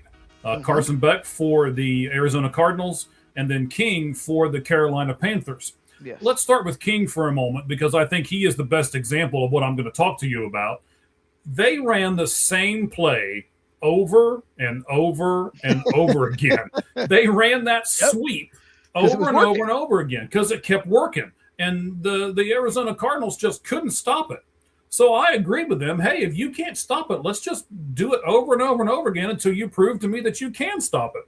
I don't have a problem with it, but I also don't want to praise a guy who was behind center and they kept calling the same play. I'm sure a couple times he looked over in the sidelines and was like, am I hearing that wrong? Same play again? Really? But, okay, so he ran a few plays really efficiently. He looked good, but you and I both know it was the same play over and over and over again. And players wide open over and over again against Arizona's defense. I mean, you're going to run a lot of basic defense. You're going to drop a lot in the preseason. You're not going to show a lot, but still, no, that's a good point. I think, like Haynes King, for example, played the second half, right? Almost nobody on that field for Arizona is going to start. No one's going to start, and probably 3 or 4 of those guys are going to make the team, and a lot of those guys are going to play special teams only. So it's not like you're only as practice squad guys. So I'll say that. But is the fact that most of these quarterbacks, they're staying in college longer because of NIL, do you think it helps them with their transition to the NFL? Well, I think it did help Carson Beck quite a bit. And that's what they keep pointing to. Carson has he was in, I think he was in college for like 12 years or something like that. I mean, he just kept going to different spots and he kept getting this experience. Now, I want a guy with experience. Don't get me wrong. If I got to pick a guy who's only been there, maybe a junior and he's coming out and I'm like, oh, this guy's going to be the next big thing. Or if I've got a guy who is a 5th-year senior, I guess is what they call it. So he's been in the league for 5 years instead of 3. Yeah, I want the 5-year guy. Don't get me wrong. You want experience. I want experience. Like the Bo Nix, 60 starts. That's what you would want ideally. You don't want Anthony Richardson, who made, 12 starts in his career at Florida. He's been a disaster. He's supposed to be the next big thing? Yes. Top 5 pick. He went 4th overall. Bo Nix went 12. Yeah, and we've seen the difference in their careers. Absolutely. But, if I have to pick between one of those two guys, I will take the guy with the experience every single time. Okay. So I was going to ask this, but I'm going to say, is Adam Schefter and the media overreacting at all because it is the preseason, because they don't face necessarily a lot of starters when they're playing? It's not necessarily – I'm sorry. I didn't mean to cut you off. No, go ahead. It's not necessarily that he's overreacting in that way. The NFL needs something to talk about right now. It's preseason. Yeah. So people are getting excited about it. And most of these teams, the Steelers, right? They're going to have to find another quarterback next year because we all know Rodgers is done after this season. Yes. The Arizona Cardinals are not a very good team and they need a quarterback, right? The Carolina Panthers are kind of in the same boat because we don't know what Bryce is going to give us from one game to the next game. So I think a lot of these guys that we are talking about here are on teams that aren't very good. And it's not necessarily that they're overreacting. They're just trying to give these teams' fan bases hope. Yeah, and I think that's a good point. It's something to talk about, and so let's try to hype up these quarterbacks. We know the insiders, Adam Schefter, they hype up players all the time. Yeah. I still remember Ian Rappaport. He didn't even say anything in the tweet. He just showed a video of Caleb Williams throwing a touchdown pass in the preseason last year, right? It was a quick slant. It was a throw just about every quarterback in the NFL can make, maybe not Shedeur Sanders. And Lamine Zaccheaus, the receiver who was with the Bears at the time, made a great route, and he caught it and did all the work himself. It was a great route, and then he's got the speed, and he ran for a long touchdown. And then, but Ian Rappaport, it seemed like Caleb Williams, look, he's amazing. And it's like, what are you trying to do here? Like, we know that that was just an easy throw. So this is a very good point by John, too, if you want to talk about this for a second. Well, yes and no. I mean, not when they play like UT San Antonio, not when they play McNeese State, but in the college football playoff, yeah, I mean, you're facing probably similar. You know, you might face a couple guys in college a little more talented, but you're still in the preseason. It's not like you're playing like, you know, McNeese State or anything. You're still playing guys that got on an NFL roster. I wouldn't necessarily say that. But I don't think any of these guys came from a situation where it was a complex defense, right? I mean, it was a bare bones with a few razzle dazzle kind of plays to it, and that's how they did it. I think a lot of these quarterbacks. I haven't watched every snap of all of these. I need to go back and watch some more, at least highlights. You're slacking, buddy. You're slacking. Well, no, I didn't watch the Tampa Bay game, so I didn't watch Jalen Daniels. I've heard a lot of good things about him in camp. I haven't watched Cade Klubnik yet either. But what I think Adam Schefter meant is a lot of these guys look real comfortable. They look real comfortable. They look like they could maybe be backups this year. They look like they can run an offense, which we have not always seen from rookie quarterbacks. I still remember Josh Dobbs, his first game with the Steelers. What a disaster. Like after he was drafted out of Tennessee, holy crap, he did not know what to do at all. Coming from the style offense that he played in, it was bad. But I think that's what he meant. And I just want to talk about a couple of the quarterbacks real quick. I mean, so before you get into that, I do want to say Adam Schefter didn't say, you know, these are going to be the next big guys, or, you know, they're all going to be all-stars, or they're all going to be all-pros. He said they looked like they belonged. And so in their spots, I think everybody that we're talking about, nobody's going to start week one. So where they belong, maybe one of them. Maybe one?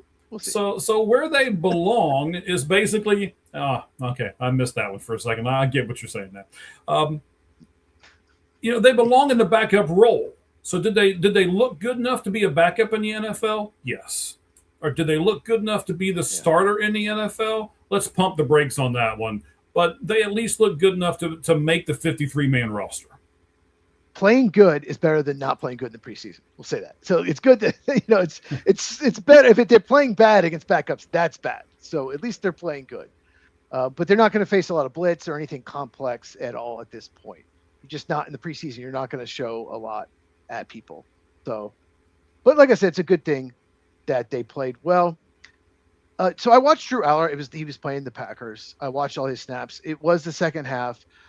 There were guys on that team that are just terrible. They're not maybe not even a practice squad. It's like there were so many defensive breakdowns in the game. Nothing against Drew Aller. I thought he did well. He did better than I expected, but there were missed tackles. The Packers defense was an absolute mess in the second half. It was very soft coverage. Clearly, Jonathan Gannon dropped back, you know, played zone, you know, give you the underneath stuff, and Drew Aller took it. So I think we could, you know, maybe say that maybe he didn't look as good. But one more person I have to talk about is I watched every snap Ty Simpson took. And I was looking forward to him more than anyone because I trashed that pick. Rams fans are still mad at me, a lot of them. Trashed it. I thought it was terrible. 13th overall. His stats look great. Ian Rappaport's hyping him up, of course. That's what he does. He looked efficient. He looked comfortable. But I think all but 4 or 5 throws, he threw 25 passes, were under 7 yards. Most of them were dink and dunks. A lot of them were off play actions. Easy throws wide open that Mike Ballantyne could make. Not an exaggeration. There were maybe a little bit later on in the game, he made a couple in a row that were maybe 10 yards downfield. One of them was like 15, 16. But there was probably one that was more than 15 yards downfield. And what was a good throw? It was a tight window. Guy caught it.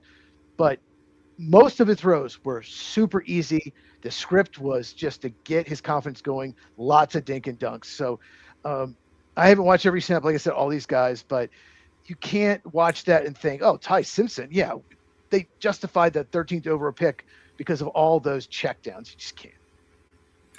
But I will have to say, Cheese, when we did the watch along at the Hall of Fame game, we saw Carson Beck throw a bomb, and it's a pretty good throw, right? We saw him throw over the middle, pretty good throw. And you didn't see him do it over and over and over again. That would be kind of stupid, right? So if I'm the coach and I see him make a really good throw downfield, I'm going to look at my offensive coordinator and say, okay, that's the only one we're doing. He's going to feel really good about himself. We made a really good completion. Everybody's going to talk about it tomorrow. Do not do another big time throw, because if he misses it, then the height just starts falling, right? So let's not do that. I think that's how you set these guys up for success, right? And, you're talking about dinks and dunks and stuff like that, but I want to see a little more than that. But I'm not expecting to see him throw 250 or 300 yards in a preseason game, right? It's happened before, but yeah. And we talked about this. We wanted them to open up. It was pretty conservative early on, and they did. They opened it up. And the thing with Carson Beck, why I said he played amazing, was his ball placement was terrific. He did, a lot of them were short throws, of course, but even on some of his medium routes and deep routes, the ball placement was outstanding. And so his stats were justified, more so than a Ty Simpson, because he threw it down the field more. And you got to give Mike LaFleur credit for doing that. And I wish, Sean McVay had done that. I wanted to see Ty Simpson make those throws, but it's like he protected him. It's just kind of a shame, but I guess, it's a confidence thing. They don't want you to throw 2 picks and lose your confidence.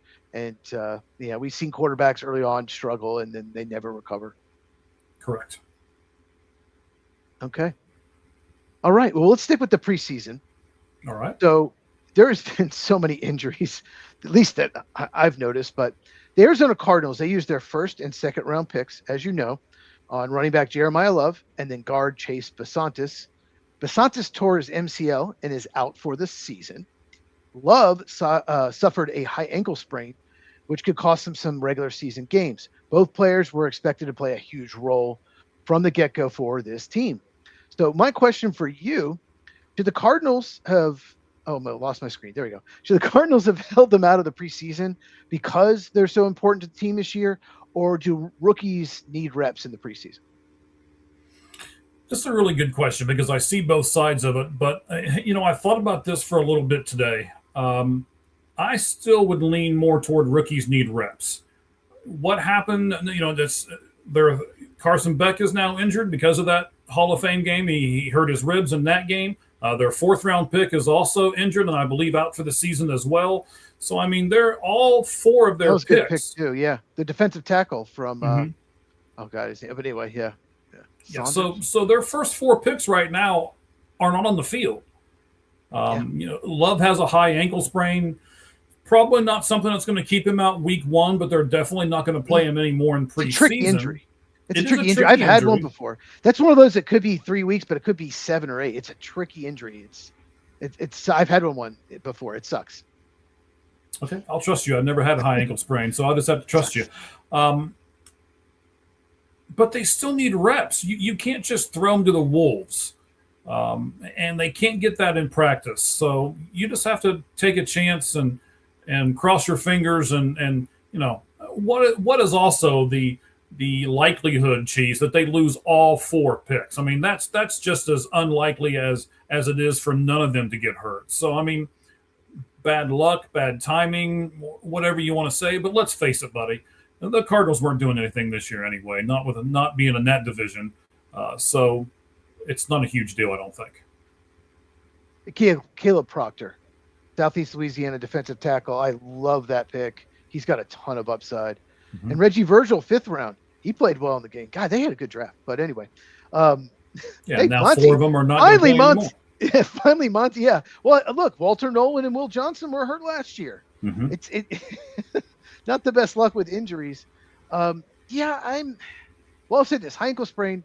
When I did it, I was in my 20s. I was on crutches for 2 weeks, and I was playing intramural football at the time. I wasn't able to play for 4 weeks, and I had to put like kind of like a cast on it, and like some kind of I forget, like a Like a splint, soft cast or something. soft cast, like just to protect it. Mhm. Because I was playing quarterback, so I didn't have to run as much, but at the same time, if I planted, I had to put something there. So, but yeah, I was probably, if I played in the NFL, I might have been out longer, but I was just tired of not playing. So it's not an easy. I'm learning stuff here. Cheese was a quarterback and intramural. And I played quarterback and safety in college in real football. I was the deep safety and the quarterback.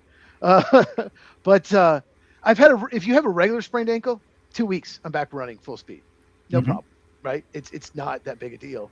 But high ankle sprain could linger. But yeah, so I'm a little more on the other side. You have to protect your best players, even if they're young. I don't care if I piss the fans off. You're going to see a lot of practice squad guys in the game. I would have held Jeremiah Love out, maybe played him 10 snaps the whole preseason, maybe the last game, just something like that. I would have probably held him out. And Case Basanis, I guess I probably wouldn't have held him out, but he played almost the entire game in the Hall of Fame. I definitely would not have done that. And you mentioned Carson Beck. He also got hurt, so would you play, say the rib injuries is better, would you play him at all in the last 2 preseason games, or would you make sure he stays healthy? Because you might need him later in the year. You might have to see what you have in him. Well, they've got Jacoby Brissett. They've got Gardner Minshew. Right. So, Beck is probably going to be your third guy on the depth chart. At least at first. And I don't know. I haven't seen anything else from the Arizona Cardinals since that game that we did, so I don't know. I guess Gardner didn't look very good. I don't know if you saw the game at all, or it wasn't great. No, Beck might end up being number 2, or wherever that falls. So probably not, to be very honest with you. I think a quarterback can get a lot of stuff done in practice just because he's not going to get hit. He's still going to see the routes. He's still going to be able to identify defenses. He's still going to be able to do a lot of those different things that you need to do.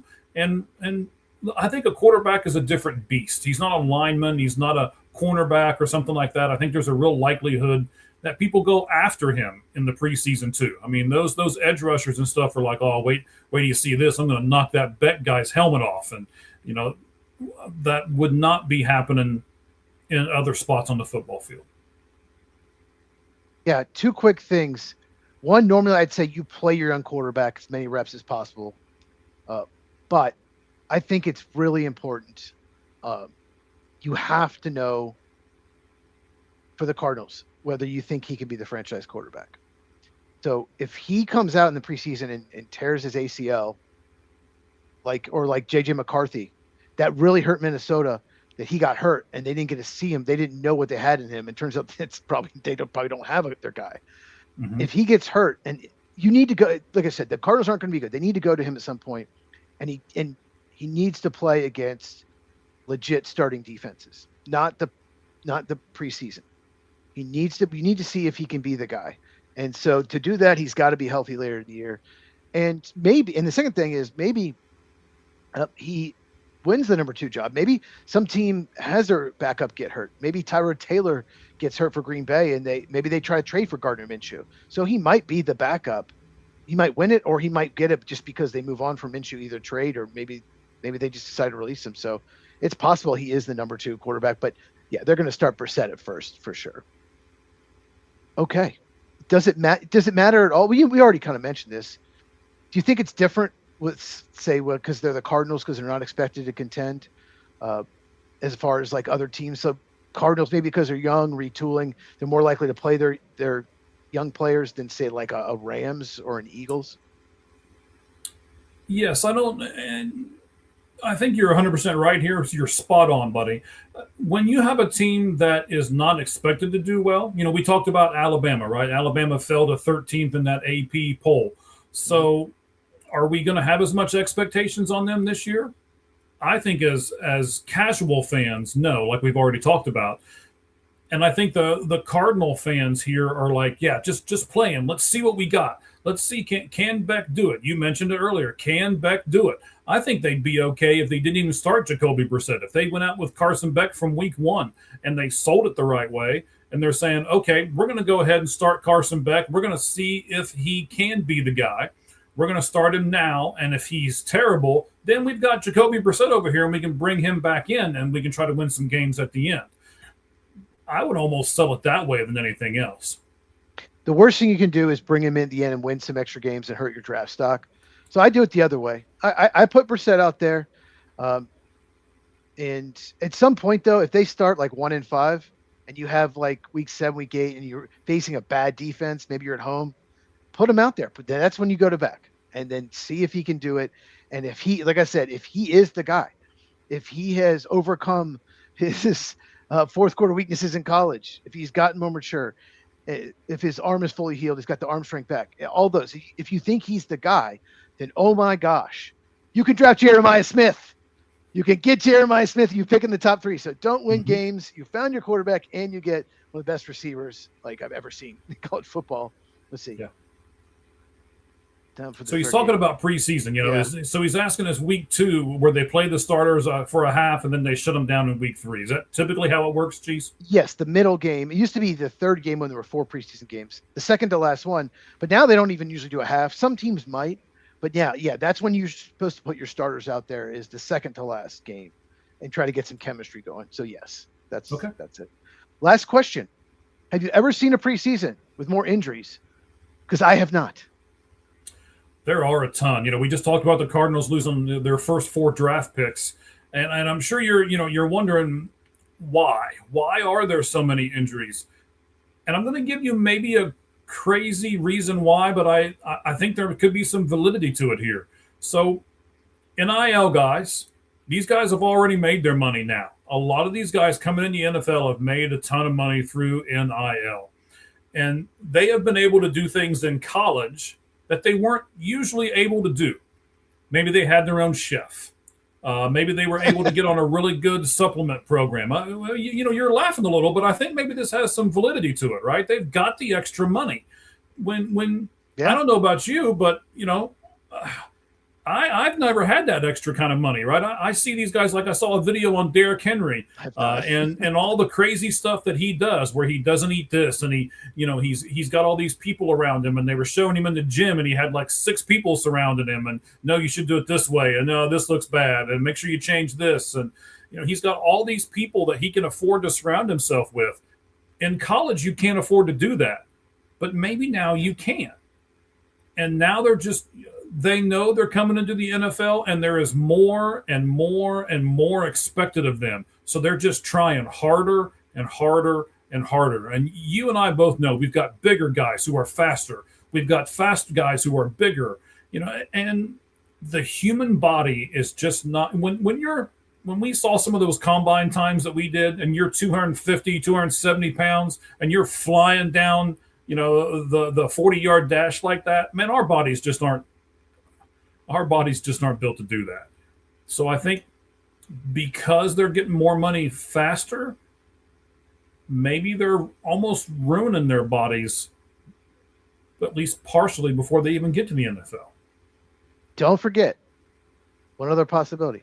Mm-hmm. The electric substation adjacent to the 49ers practice field that gets blamed for injuries, the electromagnetic fields apparently weakens player tissues.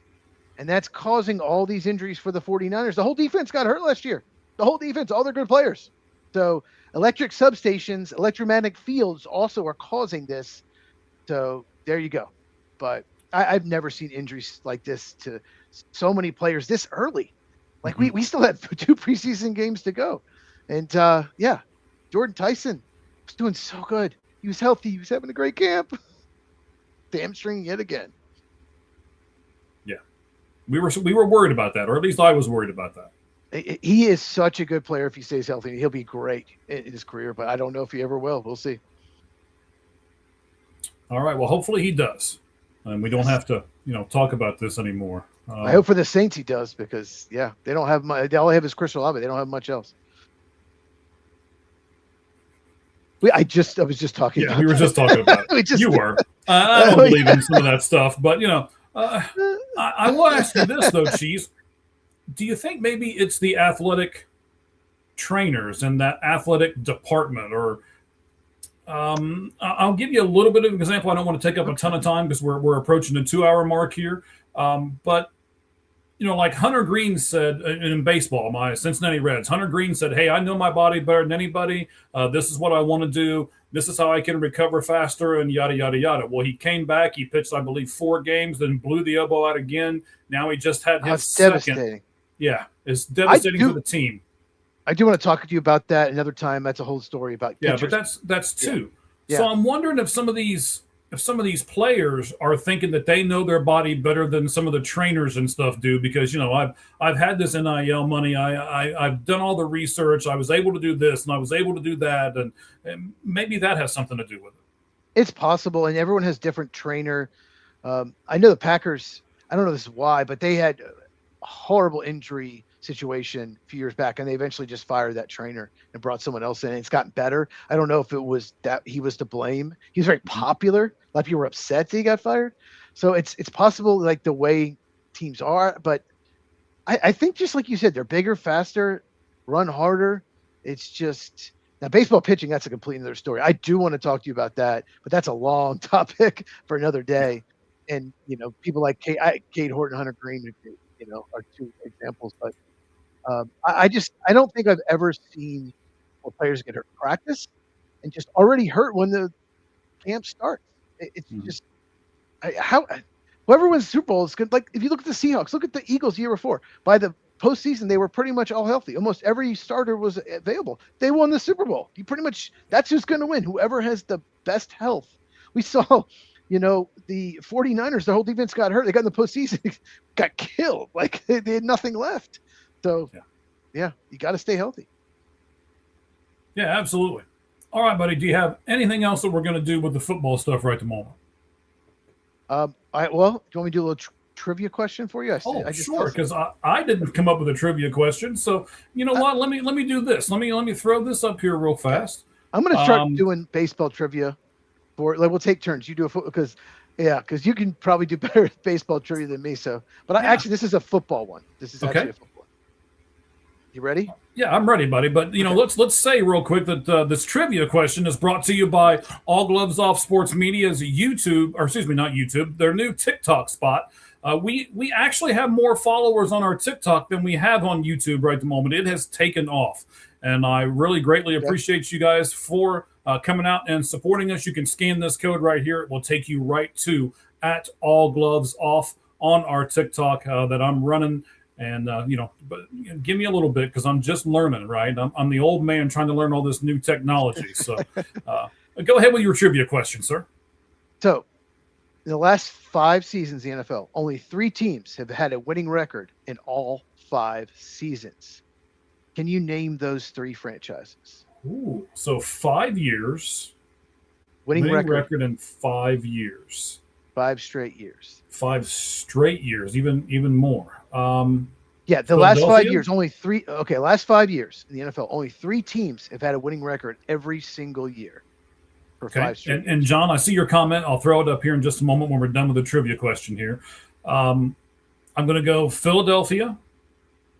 That is correct. Yes. I'm gonna go. I know you knock on them all the time because they're 7th seed and they barely make it into the playoffs. But I think they've got a winning record, so I'm gonna go with your Green Bay Packers. No, 4 years ago they went like 8-9. Rodgers got hurt. So no, it's actually not Green Bay. 4 of the last 5, yes, but no, it's actually not Green Bay. Okay, well at least I didn't get some team that's got I didn't pick the Jets or something. So how about Jets have had 0? How about the Rams? Rams actually no, they have not. They have not had a winning record for 5 straight years, believe it or not. Okay, well I know another team that is the same thing about what I'm saying about your Packers. They're always the bridesmaid, never the bride, but they're always right there. So the Steelers have got to be on that list. Yes, the Pittsburgh Steelers. Yes, that is correct. Yep, the 7 seeds, the Steelers and Packers. They love that seed. Yep. So I'm trying to think here. Who else am I? How about Buffalo? Yeah, Buffalo is the third one. Good job. Yes, Buffalo is the third one. Yep. And yeah, the Ravens and Chiefs would have been the answer, but they both had losing records last year. So that made it only 3 teams. Okay. Oh, the substation thing is just fun to mess with. So yeah. Right. And John is from California, probably not far from San Francisco, not too far, but he's a Cowboy fan. He hates the Niners, so he likes to give the Niners fans crap. Well, of course. And why wouldn't you, right? Right? Why wouldn't you? All right, buddy. So, problem is he's a Cowboys fan. That's the problem. Yeah. Well, okay, for you maybe. I mean, okay. I'm not saying I support the Dallas Cowboys, but they're a fun team to watch, just because Jerry Jones and all the crazy stuff that he does. So. And they get in a lot of shootouts because their defense isn't very good because they traded Micah Parsons. And honestly, that is, I mean, it might not be great for the Cowboys fans. For the casual fan, I like to watch those games where it's 42-40 or something like that. So, I would much rather watch 42-40 than I would 6-9. So, I get that. Yeah. All right. I like a good 27-24. That's what I like. Yeah. That gives you a little bit of both. Yeah, just not too crazy. A little bit of defense. Okay. All right, buddy. So let's see here. I want to make sure that we got all the sponsorships out of the way. I believe that we have, but I'm making sure here. You know what? We need to do the poll question real quick before we stop with our NFL stuff. Remember? Oh yeah, the poll question. Yes. And I was looking at it before the show, and I was a little surprised about one thing. But yeah, go ahead. All right. So let's pull this graphic up like we had last week. Let me go back out here to where I need to and take the graphic off the top so that everyone can see it. We, of course, do this to where if you like the phone, kind of flipped up this way or over to the side or whatever way, we here at the Lights Out Sports Podcast want to give you guys everything that we can give you. So whether you like it vertical or horizontal, we tape it both ways for you and, live as well. So last week we did the AFC. And the AFC North won when we said which team is going to have the better overall record. They won. So let's find out here in just a moment which team is going to win on the other side of the spot there. So let me pull up the poll question, Cheese. Talk about those 4 divisions for us real quick while I do that. Yeah, so that last year, you can see it was pretty close with 3 of them. I mean, no one won more than 36 games. So very different than the NFC. But you also, I guess the AFC North was 10 under 500, but we know there was some big time underachieving in that division. But it doesn't look like any one division is so much better or worse than the other. And you saw there's a much bigger difference in the NFC because, the West has those 3 teams. So, and the Cardinals. Mm-hmm. I got a meme. I'll put John up there. He was saying Rams, Eagles, Steelers. So he got 2 of the 3. Yeah, the Eagles was the first one. You got that. That was the first one I got as well. But I have a meme that I made. Shauna helped me as well. Coming out tomorrow. It'll be really funny. It's an NFC West meme. So I can't. You got the poll pulled up? Because I was trying to pull it up, but I can't. I do. I have it already. I can't find it. Okay. So we've got right at 250 people. I put it out a little later today than what I usually do. So it's basically the question is worded this way.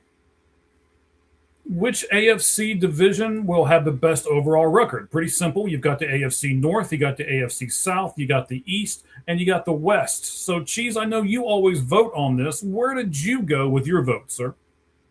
So I went with the AFC West. Okay. That's where I went with my vote. But I was torn between 2, and one of the ones I was torn between, well, I'll tell you when we reveal the results, did not do well in the poll. So that's what surprised me. All right. So we will go over the poll here. Again, we appreciate there's still 16 hours left in this poll. So by all means, jump on it. Comment if you would like here on the poll. You can certainly do that. It's been reposted and liked a bunch of times. We appreciate that. And like I said, right at 250 people have taken a look at it here. And these are the results. The AFC South finished last 6.7%. They don't think they're going to do well at all. Then we've got two teams at 20% apiece, the East and the North. And that means that one team had to get a ton, and they did. The AFC West, which honestly would have been where I would have went as well, just because I think 3 of the 4 teams in that division are really, really good. AFC West got 53.3%. So next week in the poll question, the AFC West will go up against the NFC North, and we'll see which division that our fans think will get the best record overall. Anything you want to add to this, Cheese? Yeah, I just was surprised that two things surprised me. The East, I thought I just missed that right away because I think the Dolphins and Jets are both going to be terrible. So I just don't. And the Patriots are bound to regress playing tougher schedule. Like they're not going to win 14 again. So I just missed the East right away. I was between the South and the West. I went West because I think the Chiefs and Raiders are going to win more games. I think Broncos and Chargers will still be good. But the South, I think the Titans are going to be better. The Jaguars probably won't win 13 games, but they're still going to be good. Texans are going to be good. If Daniel Jones stays healthy, the Colts, won't collapse again. I don't know. They were tied for first last year, the South. So I'm just a little surprised the South didn't do as well. Maybe, because I do think the Titans are definitely improved. Right. So I almost picked the South, but yeah, I do think the West is number one. Well, last week I did pick the South, and the AFC was the ones we picked last week. Now the NFC was this week, and I went with the West this week. I don't vote, but the West. Oh, it's definitely the West and NFC. I'll argue anybody. Yes. Well, you can argue with people all you would like here, buddy, but I also think the North. So I think Minnesota's going to improve. I believe that Detroit will improve just because of the schedule they played this year versus the schedule they played last year. And it's just going to depend on whether the Packers can keep up with their same record from last year and if the Bears can do the same thing. And I think at least one of those two teams will regress, but I'm not sure it's going to be the Packers. I think the Bears are probably going to regress some, but I still think that NFC North is going to have a pretty good record when it's all said and done. I'll just say this about the North. All 4 fan bases think they're winning the division. I don't know what's going to happen. They're going to beat each other up. I think it's going to be good, but the thing is, it's very possible that the top 3 teams in the West are better than anyone in the North, and that's why I say that. That's why I say the West. Even if Arizona wins like 3 or 4 games, I still think the West would be number 1. That's how good those other 3 teams are. So I definitely think it's the West. But if I had to pick number 2, I would pick the North. Okay.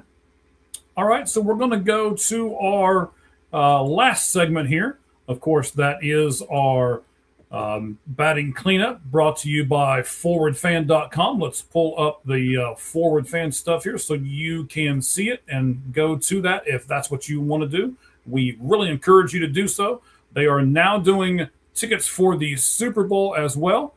So you can go to forwardfan.com. Use the code AGO10, which of course is all gloves off 10, and you'll get an exclusive 10% discount just for our fans. You scan that code, you go and you get your tickets and have a dream scenario. I don't know about you guys, but I've always wanted to go to, I've been to some playoff games. I have never been to a World Series. I've never been to a Super Bowl. It's on the bucket list. So I will get there eventually. And Mike likes crowds. He likes crowds. No, actually, Mike does not. But my wife calls me paranoid all the time because of the job that I do. I'm always looking at people's tattoos and I'm watching people like, okay, if anybody is going to shoot this place up, who's it going to be? And I'm always narrowing down suspects and all of this kind of thing. So don't go to Citi Field. Okay.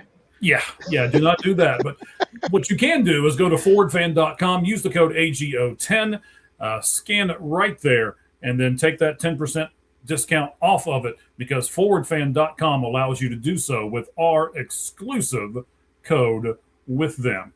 All right, now I want to do this, Cheese, because so far you have not. I am going to plug your stuff before we get to the last spot here. I did it once. Did you do it once? Did I miss it? I did it once when you're trying to get the 5 Flame and 5. Oh, okay. Yeah, when I at the very beginning of the show, that was fantastic podcasting. Yes.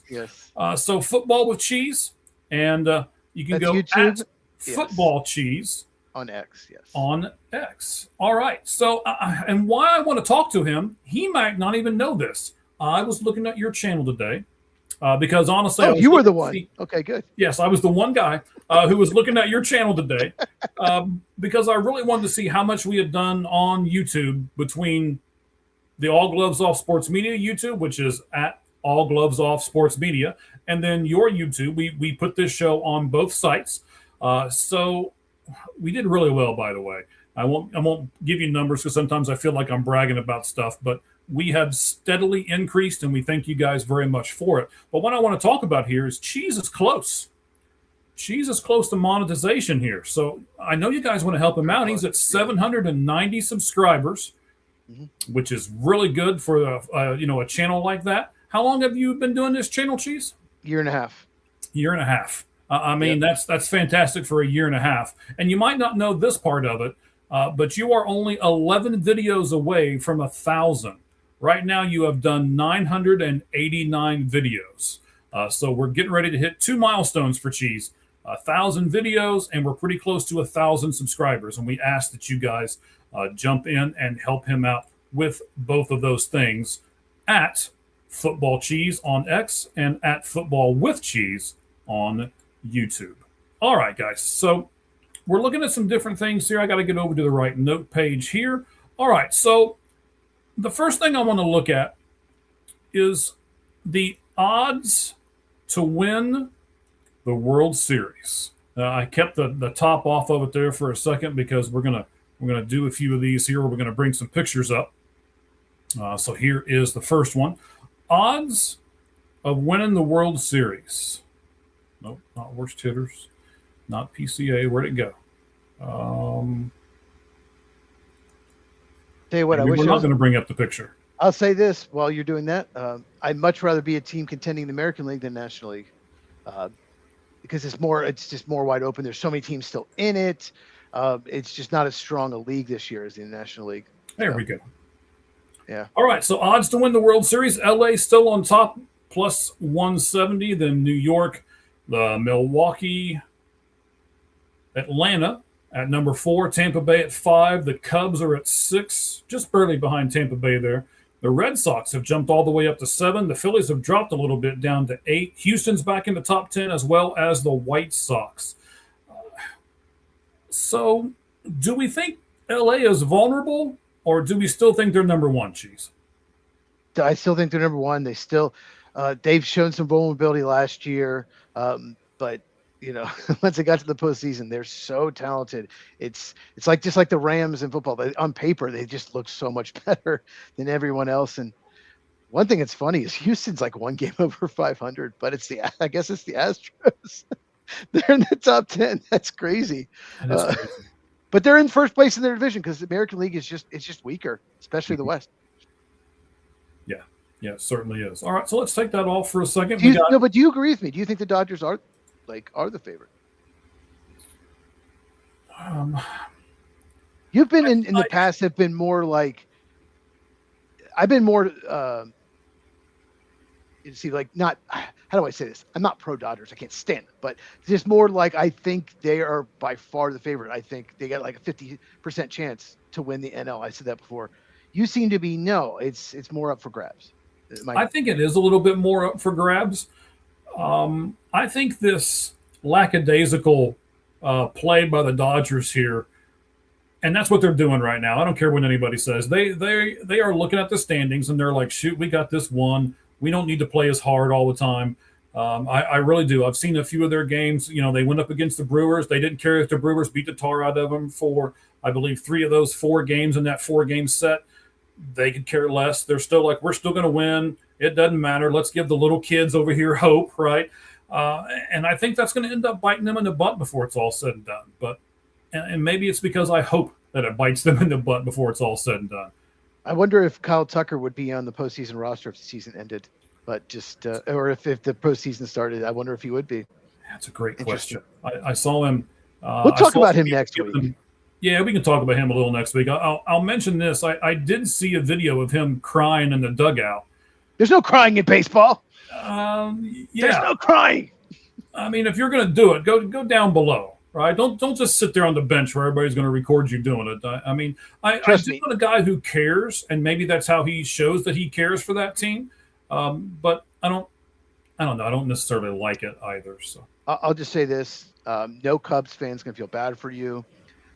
He There was rumors that he wasn't like watching film. He wasn't on his iPad like in the dugout. That he just wasn't putting in the work.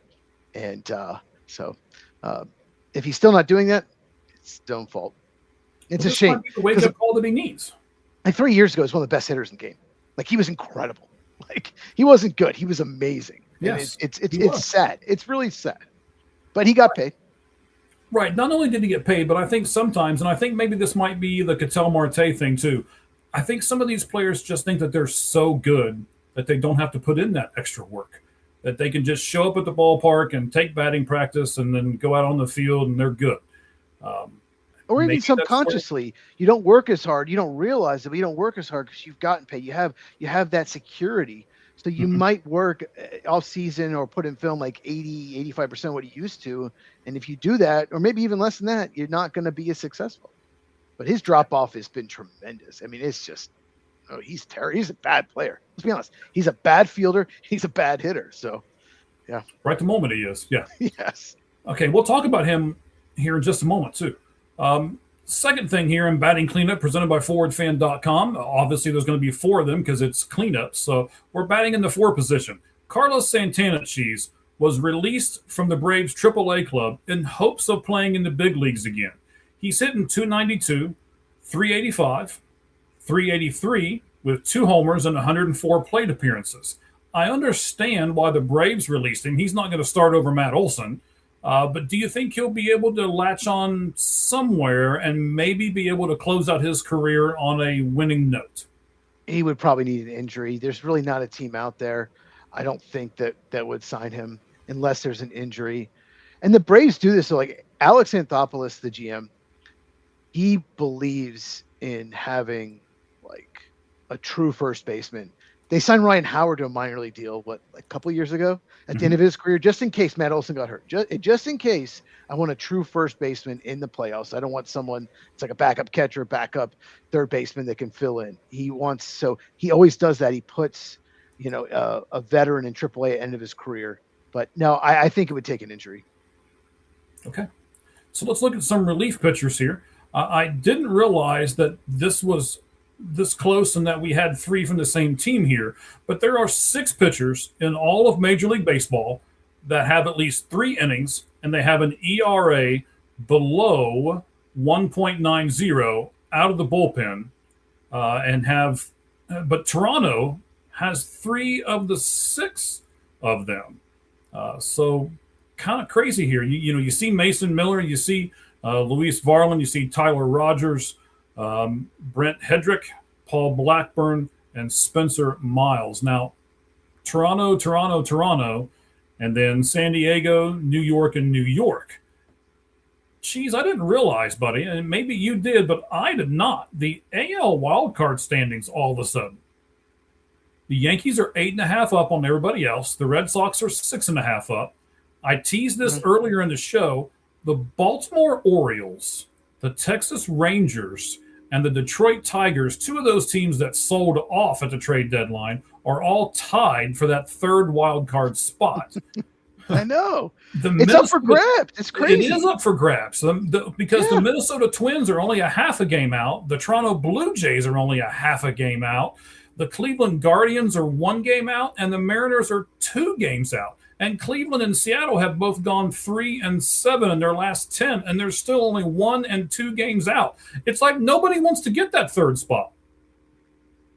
This is why the Twins, people criticize them for buying deadline. They traded for like 4 relievers because their bullpen stunk. They're like, well, look at this. Like we should go for it. We're right there. Like all these other teams are selling that are like have the same record as us.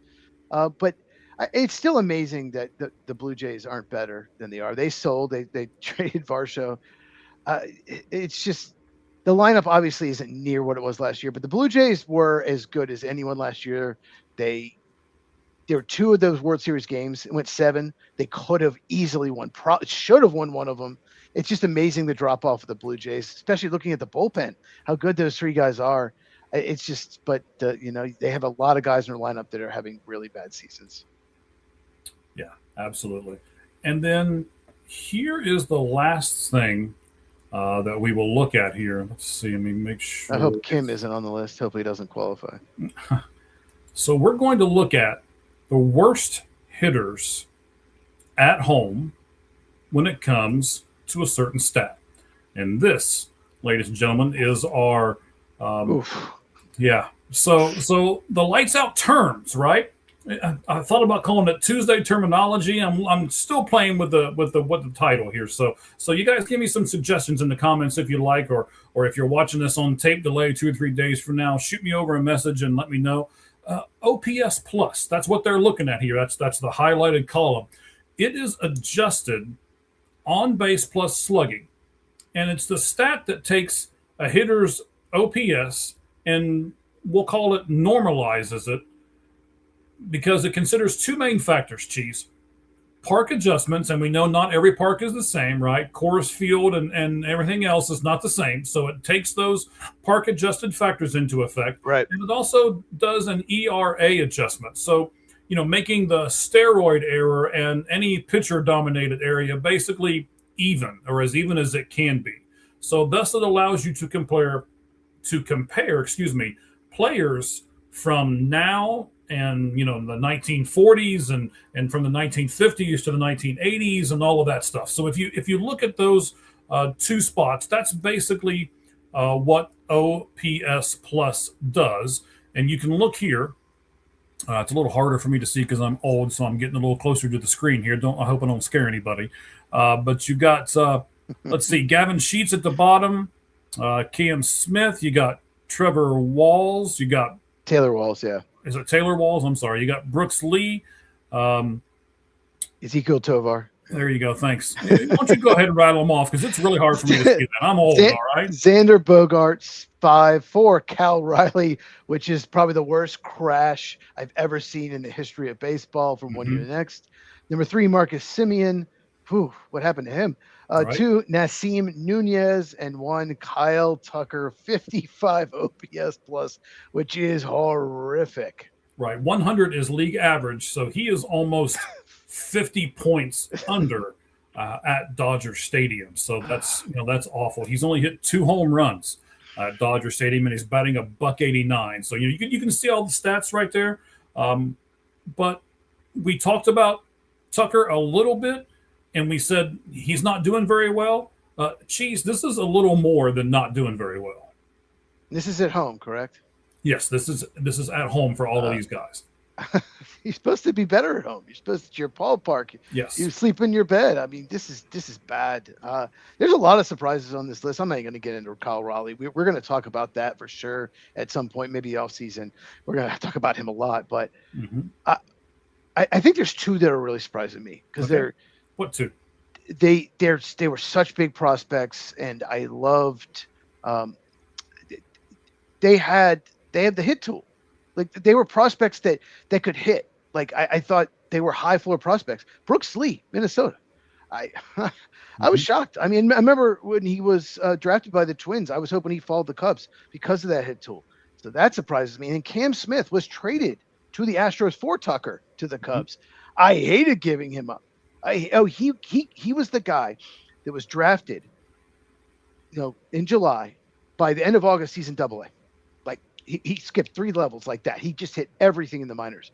Yep. And I think the Cubs, maybe they thought he's overachieving the minors, but still, I really thought, I mean, he's only in his 2nd year, so he could still be great. I really thought he would be an all-star. Well, he still could, but those 2 surprised me. Just because they're really good, talented young players. Yeah, and this is one of the things you asked me earlier about the Dodgers, right? So the Dodgers just seem to throw money at everything and just assume it's all going to be all right.